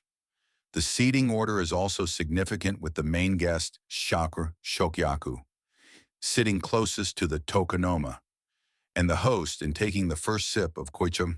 Conversation is kept minimal, focusing on appreciating the tea, the utensils, and the beauty of the moment, with questions and comments offered softly and only when appropriate. One mainstream historical fact is that the strict etiquette for guests in the tea ceremony developed as a way to ensure order, respect, and a shared meditative atmosphere, making every participant an active contributor to the ritual's harmony. You'd feel the quiet expectation to observe, to listen, and to respond with grace. When the tea bowl is offered, you turn it slightly in your hands, admiring its form before bringing it to your lips.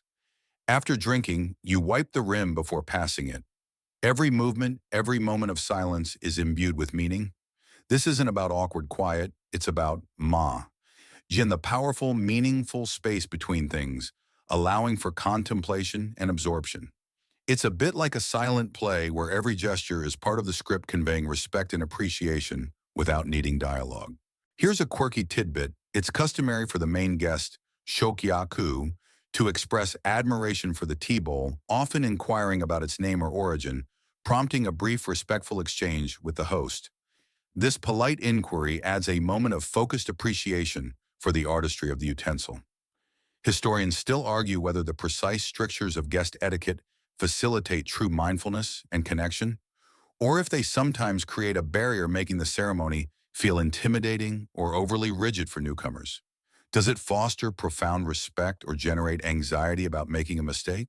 So as you practice the gentle art of guest etiquette, you're not just following rules, you're engaging in a silent conversation of respect, demonstrating your appreciation for the meticulous efforts of the host and becoming an integral part of the shared harmony of the tea ceremony. It's a testament to the power of unspoken communication. While the guest's role is one of mindful reception, the unseen engine of the tea ceremony is the host's role, a testament to meticulous preparation, profound generosity, and an almost invisible dedication. This isn't about being in the spotlight. It's about selfless service, creating a seamless, harmonious experience for others through countless hours of practice and anticipation. Imagine orchestrating a complex, beautiful ballet where you, the choreographer, remain largely in the background, your efforts evident only in the flawless flow of the performance.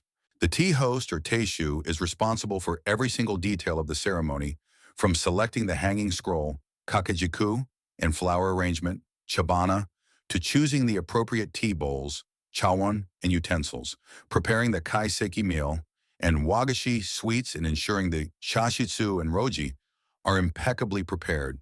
Their movements during the ceremony itself are fluid, precise, and economical refined through years of dedicated study and practice. Every gesture, every pour of water, every whisk of tea is performed with deep respect for the guests in the spirit of Ichigo-ichi, cherishing this one unique moment.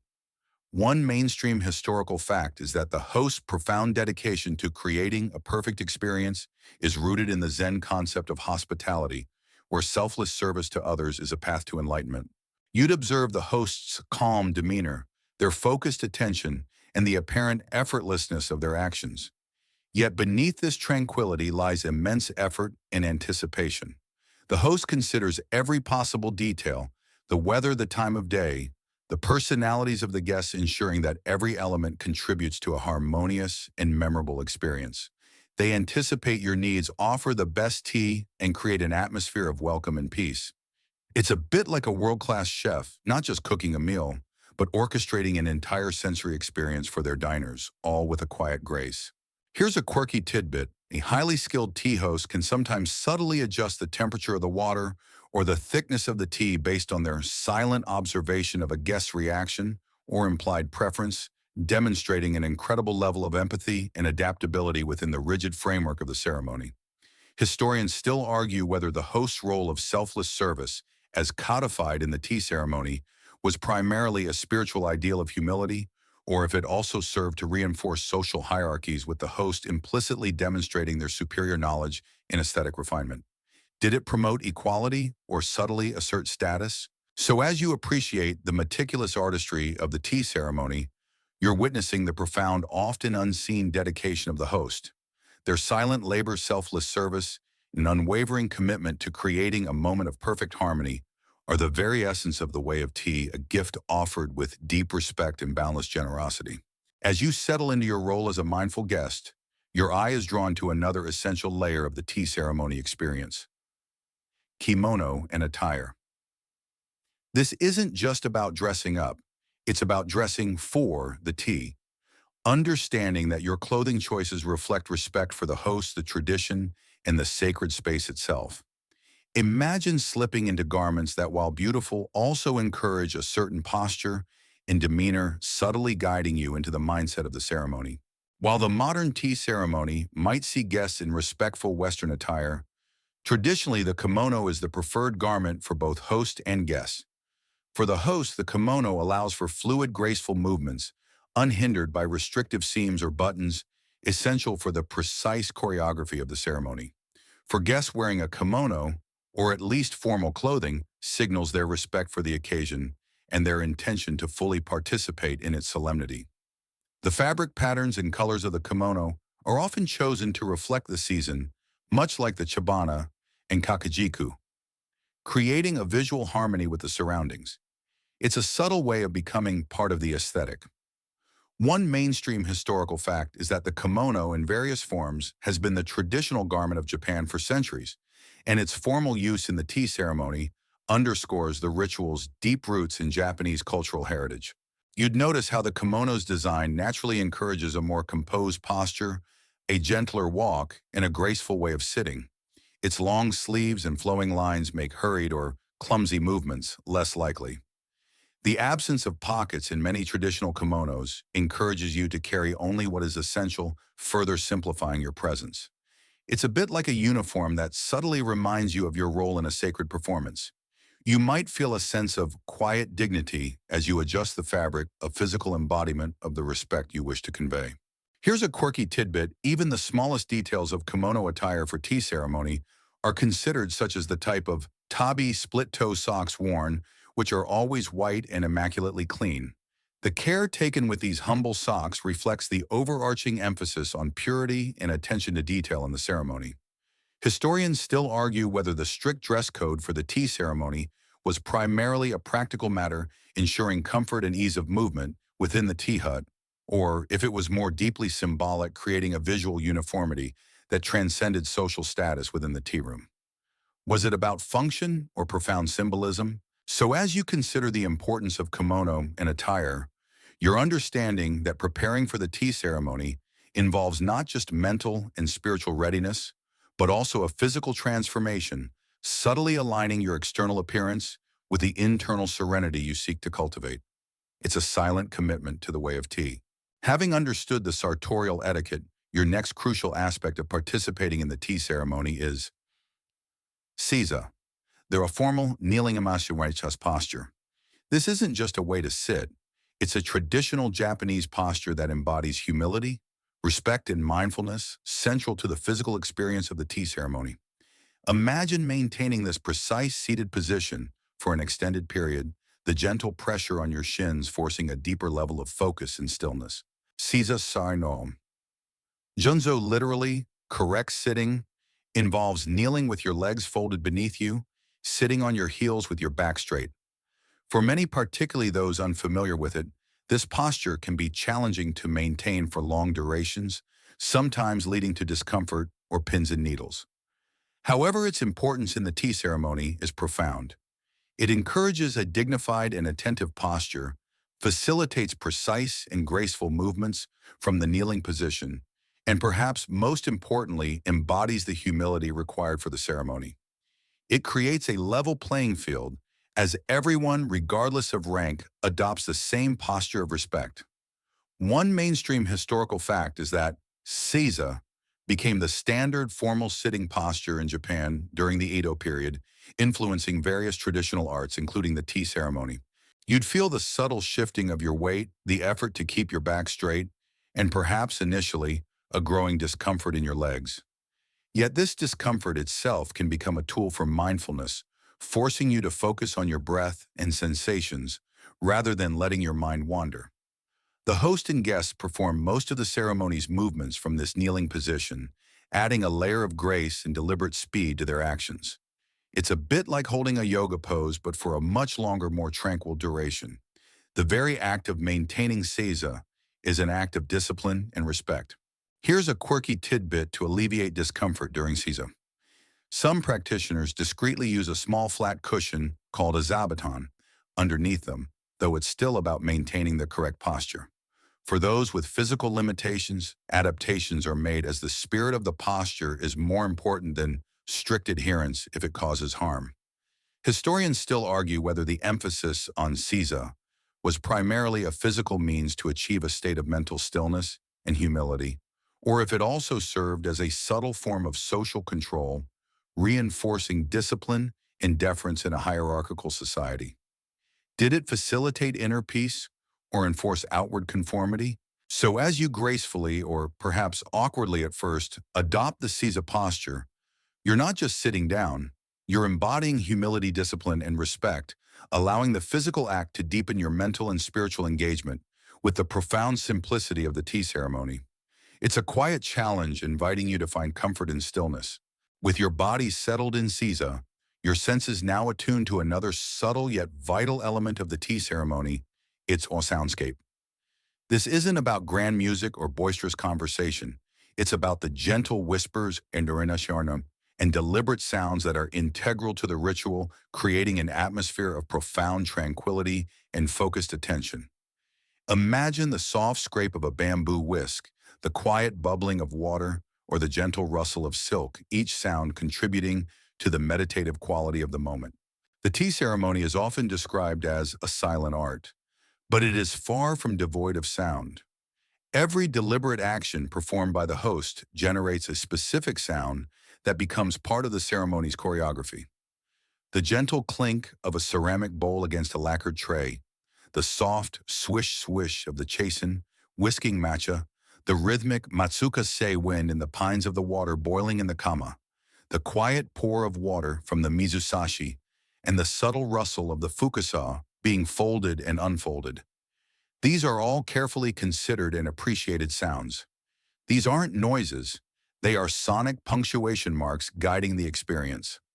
One mainstream historical fact is that the appreciation of these subtle sounds within the tea ceremony is deeply rooted in Japanese aesthetics, where sound is often valued for its ephemeral quality and its ability to evoke a sense of quietude and presence. You'd find your ears becoming keenly aware of these small auditory details. Your attention drawn to the precise moment a utensil touches the chawan, or the exact rhythm of the whisking. These sounds are not accidental. They are cultivated, offering a layer of sensory richness that enhances the mindfulness of the experience. It's a bit like listening to a piece of minimalist music where every note, every silence carries profound weight. The quiet atmosphere of the chashitsu allows these delicate sounds to resonate, creating a unique and immersive auditory landscape. Here's a quirky tidbit: some tea masters are so attuned to the sound of boiling water in the kama that they can tell its precise temperature just by listening to the matsukaze, the wind in the pines sound. They might even have specific kettles prized for the quality of their boiling sound. Historians still argue whether the emphasis on the subtle soundscape of the tea ceremony developed primarily as a means to deepen the meditative experience, drawing attention to the present moment, or if it also served as a practical way for the host to monitor the progress of the ceremony with minimal visual distraction. Was it about spiritual immersion or precise control? So as you allow the gentle whispers of the tea ceremony to fill your awareness, you're connecting with another profound layer of its artistry. It's a quiet symphony of intention, transforming simple actions into a resonant, meditative experience, inviting you to listen deeply to the beauty of the present. As the seasons turn, so too does the tea ceremony, revealing its profound connection to nature through seasonal adaptations. This isn't a static ritual. It's a living art form, meticulously adjusted to harmonize with the rhythms of the year, influencing everything from the choice of utensils to the temperature of the tea. Imagine experiencing a ceremony that feels entirely different in the crisp chill of winter compared to the gentle warmth of spring, each offering a unique reflection of the world outside. The Japanese tea ceremony deeply embraces the concept of kire-sabi, or clean rusticity, which includes a keen awareness of the changing seasons. The host's careful selection of every element, the kakujiku hanging scroll, the chabana flower arrangement, the chawan tea bowl, even the type of charcoal used for the kettle, is influenced by the time of year. In summer, for example, the tea hut might feel more open with lighter chawan and mizusashi, water jars often made of glass or light ceramic to evoke coolness, and the furo brazier might be used above ground. In winter, the atmosphere might be warmer and more intimate, with a row-sunken hearth in use, thicker chawan to retain heat, and a kakujiku, reflecting themes of snow or quiet contemplation. One mainstream historical fact is that the integration of seasonality into the tea ceremony is a direct reflection of traditional Japanese aesthetics, which place a high value on the subtle beauty of nature's cycles and human harmony with them. You'd feel the subtle shifts in atmosphere as the seasons change. In spring, the chabana might feature delicate cherry blossoms or camellias, and the wagashi would be shaped like nascent buds. In autumn, you might see maple leaves or chrysanthemums, and the wagashi would evoke the harvest season. The very temperature of the water, and thus the tea, might be adjusted to suit the weather, offering comfort on a cold day or refreshment on a warm one. It's a bit like a living calendar, marking the passage of time with grace and beauty. This constant adaptation ensures that every ceremony, in its own unique way, pays homage to the ephemeral beauty of the present season. Here's a quirky tidbit: during the hottest summer months, some tea ceremonies might include a chawan that has been chilled in ice, or the host might use a particularly wide, shallow bowl to allow the tea to cool quickly, providing extra refreshment for the guests. Historians still argue whether the elaborate seasonal adaptations in the tea ceremony were primarily an aesthetic pursuit enhancing the sensory experience, or if they also served a practical purpose in managing comfort within traditional unheated or uncooled tea huts. Did it enhance beauty or simply ensure comfort? So as you appreciate the meticulous seasonal adaptations, you're connecting with the tea ceremony's profound reverence for nature and its ability to reflect the ever-changing beauty of the world around us. It's a gentle reminder that even in stillness, life is always in motion, always evolving. As you delve deeper, you'll discover that the way of tea isn't a monolithic entity. Rather, it encompasses diverse paths through Hatash regional styles and in our diverse traditions. While the core principles laid down by Sen no Rikyu remain fundamental, different schools and lineages have developed their own unique interpretations, adding fascinating variations to the ceremony's choreography, utensil, preferences, and philosophical emphasis. Imagine navigating a subtle landscape of distinct dialects, all speaking the same beautiful language of tea. After Riku's death, his teachings were inherited and further developed by his three sons, establishing the three main branches of the Zen family, Urasenke, Omotosenke, and Mushano Kojisenke. These three Zen houses are the most prominent schools today, each with its own specific procedures, nuances in utensil handling, and interpretations of the tea philosophy. For instance, Urasenka is known for being more welcoming to a broader audience and is the largest school, while Amatsenki emphasizes a more formal and quiet style. Beyond these, numerous other regional schools and independent masters have developed their own unique approaches, sometimes influenced by local aesthetics or specific historical contexts. One mainstream historical fact is that the diversification of tea ceremony schools began in the Edo period as the art spread beyond the elite and was formalized into distinct lineages, each preserving and interpreting the tradition in its own way. You'd notice subtle differences in the way the host bows, the exact angle of the chasen during whisking, or the sequence of purifying utensils. A bowl might be turned a certain way, or a ladle held with a slightly different grip. These variations, while minute to the uninitiated, are profoundly significant to practitioners, representing centuries of accumulated wisdom in distinct aesthetic choices. It's a bit like comparing different classical music orchestras. They all play the same symphony, but each brings its own unique interpretation and style. Each school offers a unique lens through which to view the profound beauty of the tea ceremony, providing a richness of experience. Here's a quirky tidbit: some smaller independent tea schools might specialize in particular types of tea, utensils, or specific regional crafts, incorporating them more deeply into their ceremonies than the larger, more centralized schools. This can lead to delightful discoveries of unique artistry. Historians still argue whether the proliferation of distinct tea ceremony schools was primarily a natural evolution of a complex art form, allowing for diverse expressions, or if it also reflected underlying social and political divisions among the feudal lords and cultural patrons who supported different lineages. Did it enhance artistic diversity or promote social fragmentation? So as you explore these diverse traditions, you're understanding that the way of tea is not a rigid dogma, but a living, breathing art form constantly interpreted and reinterpreted across different lineages and regions. Each school offers a unique invitation to discover your own path within the profound simplicity of the tea ceremony. Despite its ancient roots and profound traditions, you'll observe how the Japanese tea ceremony continues to thrive in the modern world through modern tea adaptations and outreach. This isn't a dusty museum piece. It's a living art form actively seeking relevance in contemporary society, balancing centuries of tradition with the demands and interests of a globalized audience. Imagine a revered ancient ritual gently bending and stretching to connect with new generations and cultures. In contemporary Japan, and indeed around the world, the tea ceremony is adapting in various ways to remain vibrant. While formal traditional ceremonies still occur in dedicated chashitsu, many practitioners now offer simplified or abbreviated versions of the ceremony in more accessible settings, such as community centers, cultural events, or even private homes. There's a growing emphasis on outreach to non-Japanese speakers and foreign visitors, often through English language classes and demonstrations, making the art more understandable and inviting. You might find modern tea houses blending traditional aesthetics with contemporary design, creating spaces that feel both authentic and current. One mainstream historical fact is that the post-war period saw a concerted effort by tea schools to broaden their appeal beyond traditional aristocratic and artistic circles, recognizing the need for adaptation to ensure the art's survival and growth.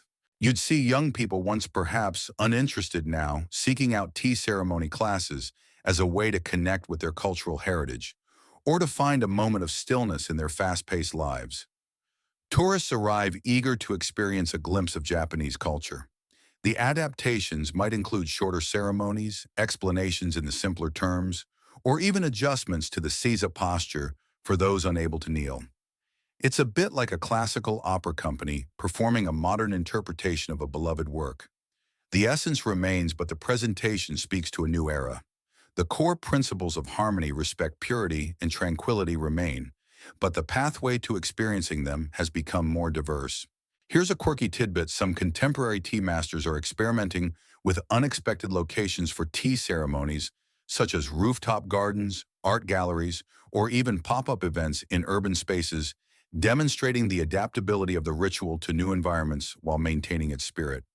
Historians still argue whether these modern adaptations risk diluting the profound spiritual and aesthetic depth of the traditional tea ceremony, or if they are essential for its continued relevance and survival in a rapidly changing world. Does it preserve the art or compromise its integrity? So as you observe these modern adaptations, you're witnessing the resilience of an ancient art form gently evolving to ensure its enduring presence in our busy lives. It's a testament to the timeless appeal of mindfulness, beauty, and shared moments of peace regardless of the setting. Despite its remarkable adaptations, the Japanese tea ceremony faces considerable challenges in sustaining tradition in the 21st century. This isn't just about finding new students. It's about navigating the complexities of modern life, where time is precious, formal etiquette can be daunting, and traditional arts compete with countless other distractions. Imagine a centuries-old oak tree trying to grow amidst a bustling city, its roots needing to find new ways to draw sustenance. One of the biggest challenges is the significant time commitment required to master the way of tea. Years, often decades of dedicated practice are necessary to fully grasp its intricate movements, philosophical depth, and aesthetic nuances. For busy modern individuals, finding such sustained time is increasingly difficult. The cost associated with traditional tea utensils, high-quality matcha, and formal kimonos can also be a barrier for many, making it seem inaccessible. Furthermore, the formality and strict etiquette can be intimidating for newcomers, leading to a perception that the tea ceremony is exclusive or overly rigid. One mainstream historical fact is that many traditional Japanese arts, including the tea ceremony, have faced periods of decline during rapid modernization, particularly after events like World War II before experiencing revivals. You'd see tea schools working diligently to recruit new students, often offering introductory classes that highlight the mental and spiritual benefits rather than just the strict mechanics. They grapple with how to simplify without losing authenticity, how to attract young people without compromising on depth. The younger generation, accustomed to instant gratification, may find the slow, deliberate pace of the tea ceremony challenging at first. It's a bit like trying to convince someone used to fast food that slow-cooked artisanal cuisine is worth the wait. The preservation of rare traditional crafts associated with tea, like specific pottery styles or bamboo whisk making, also faces challenges as artisans age and fewer apprentices emerge. Here's a quirky tidbit: some tea ceremony practitioners have developed mini ceremonies or portable tea sets that allow them to practice and share the spirit of tea in very unconventional or informal settings, like parks or even hiking trails, hoping to demystify the art and make it feel more approachable. Historians still argue whether the push for wider accessibility and modern adaptation will ultimately dilute the profound traditions of the tea ceremony, or if it is the only viable path for its long-term survival in a globalized, fast-paced world.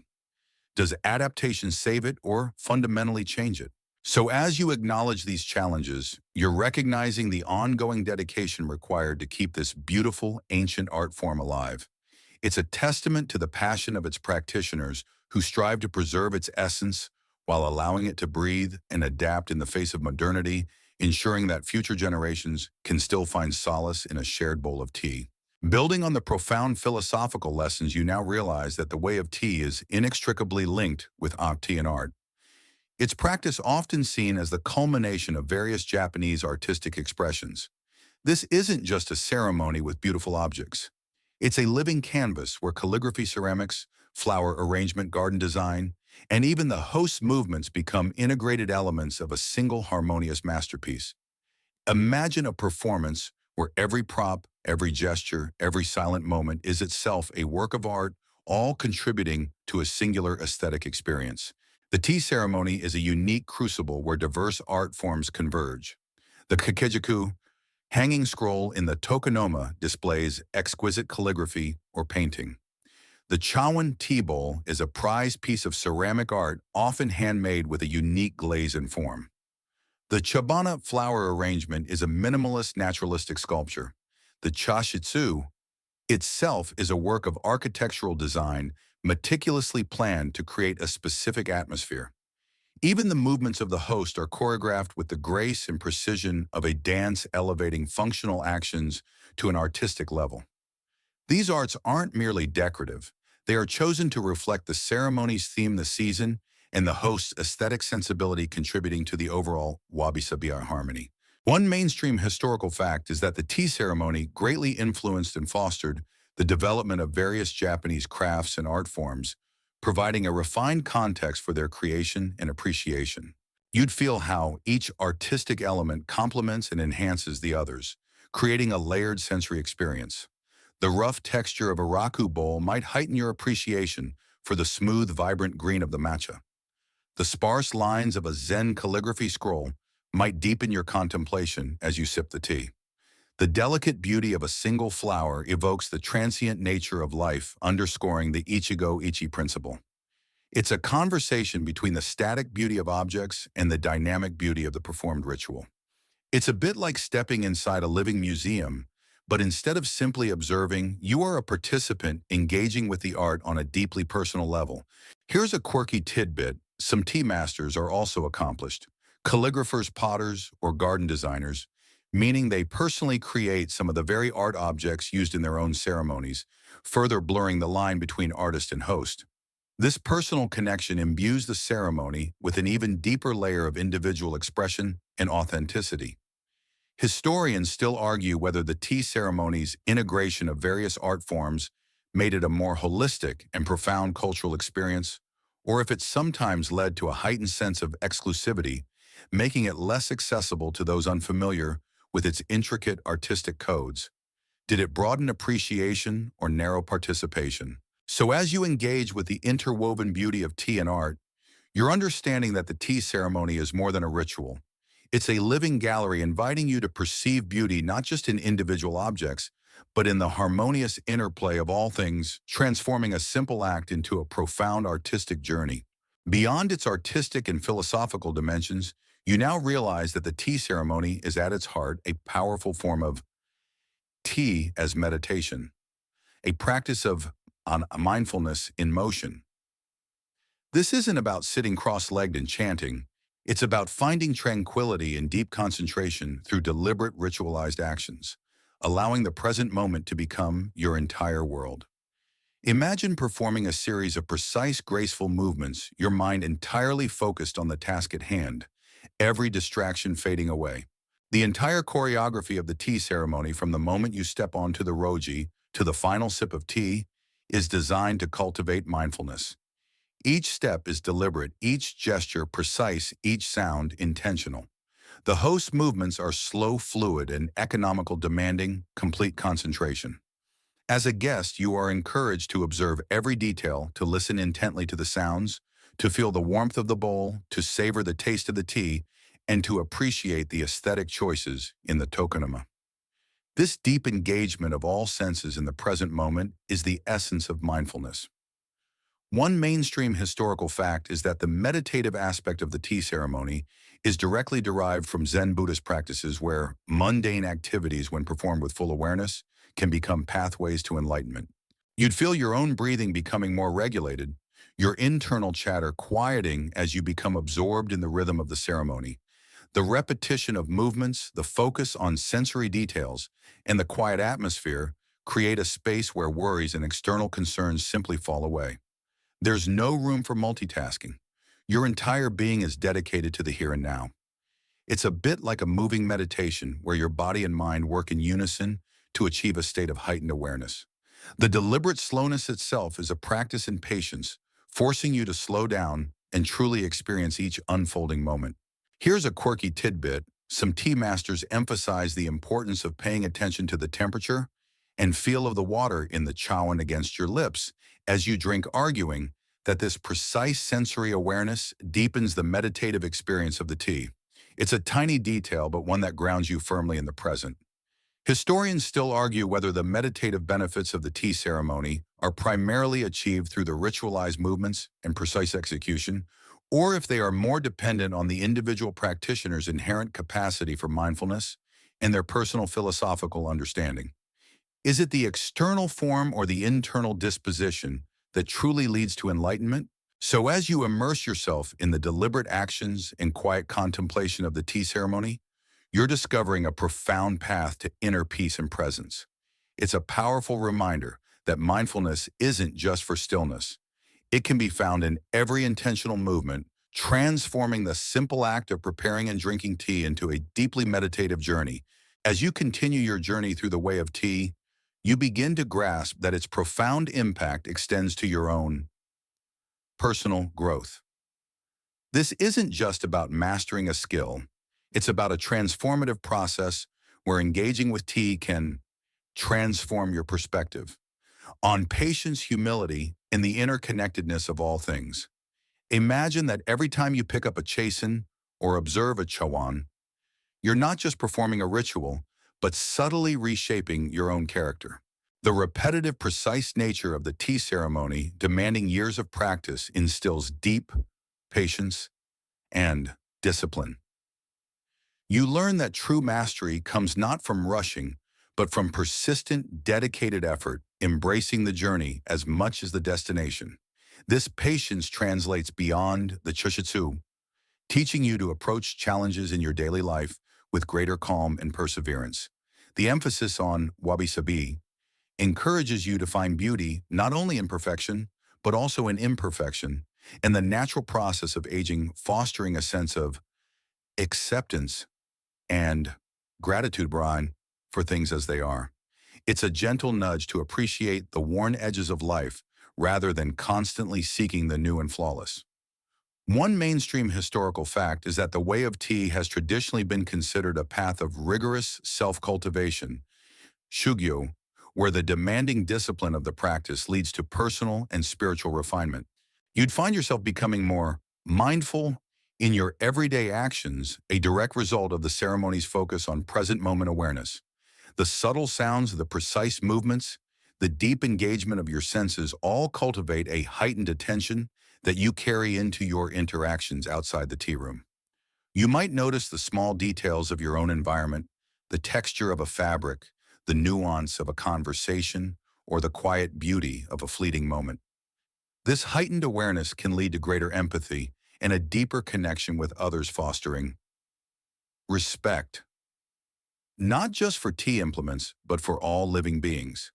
It's a bit like a slow-motion video of your own personal development, each frame a lesson in grace and presence. The humility required to enter the Nijiraguchi or to receive a bowl of tea instills a deeper sense of self-awareness, reducing ego and promoting an open heart. Here's a quirky tidbit: some tea masters encourage students to practice making tea for imaginary guests, or even just for themselves, focusing solely on the internal experience and perfecting the movements without the pressure of an audience. This solo practice is seen as equally vital for deep personal growth and self-reflection. Historians still argue whether the perceived personal transformation through tea ceremony is a direct result of its inherent philosophical principles, or if it is largely dependent on the individual's pre-existing spiritual inclination and their willingness to embrace a rigorous meditative practice. Is the growth inherent in the tea or in the one who drinks it? So as you engage with the way of tea, you're not just learning a ritual, you're embarking on a journey of profound personal growth, where every subtle movement and every quiet moment offers a unique opportunity to transform your perspective and cultivate a deeper, more harmonious way of being in the world. It's a lifelong lesson in living beautifully. And so as the gentle echoes of the bamboo whisk fade and the soft glow of the chashitsu lanterns dims, you're left with an invitation to embrace the practice of the way of tea, understanding that this is not merely an endpoint, but a lifelong journey. This isn't about watching a documentary. It's about potentially stepping into the path yourself, discovering its wisdom, not just through listening, but through tangible experience. Imagine a continuous, quiet unfolding of learning, discovery, and connection that can last a lifetime. The beauty of the tea ceremony is that it's never truly mastered in a definitive sense. There are always deeper layers of understanding, more subtle nuances to explore, and new insights to be gained with every bowl of tea, every season, every unique encounter. It's a path of continuous learning and refinement, encouraging humility and an open mind. Whether you choose to seek out a formal tea school, find a local tea house offering simplified experiences, or simply integrate moments of mindful tea preparation into your daily routine, the core principles of harmony, respect, purity, and tranquility are accessible to all. The invitation isn't to become a perfect tea master overnight, but to embark on a journey of appreciation and presence. One mainstream historical fact is that the way of tea, like many traditional Japanese arts, is referred to as a dao, meaning way or path, signifying a lifelong pursuit of self-cultivation rather than a finite skill to be acquired. You might find yourself drawn to its quiet discipline, its profound aesthetic, or its ability to create moments of stillness in a chaotic world. The tea ceremony reminds us that beauty can be found in the mundane, that simplicity can lead to depth, and that connection can be fostered through shared moments of intentionality. It's a practice that invites you to slow down, to breathe, and to truly be wherever you are. Perhaps you'll start by simply making your own tea, more mindfully focusing on the water, the leaves, the warmth of the cup. That's a start, isn't it? Here's a quirky tidbit. Some very dedicated tea practitioners keep personal tea journals, jichajun, documenting their ceremonies, the utensils used, the guests present, and their own reflections, creating a unique historical record of their personal journey along the way of tea. Historians still argue whether the enduring appeal of the tea ceremony for its practitioners lies primarily in its aesthetic beauty and cultural heritage, or in its profound ability to offer a unique form of spiritual and psychological solace in an increasingly busy world. Is it art or therapy? So as your head sinks deeper into the pillow, remember that the way of tea is an open invitation, a gentle whisper in the night encouraging you to explore its profound simplicity and its timeless wisdom. It is a path of lifelong learning, of finding peace in presence, and of discovering harmony one gentle cup at a time. Sweet dreams.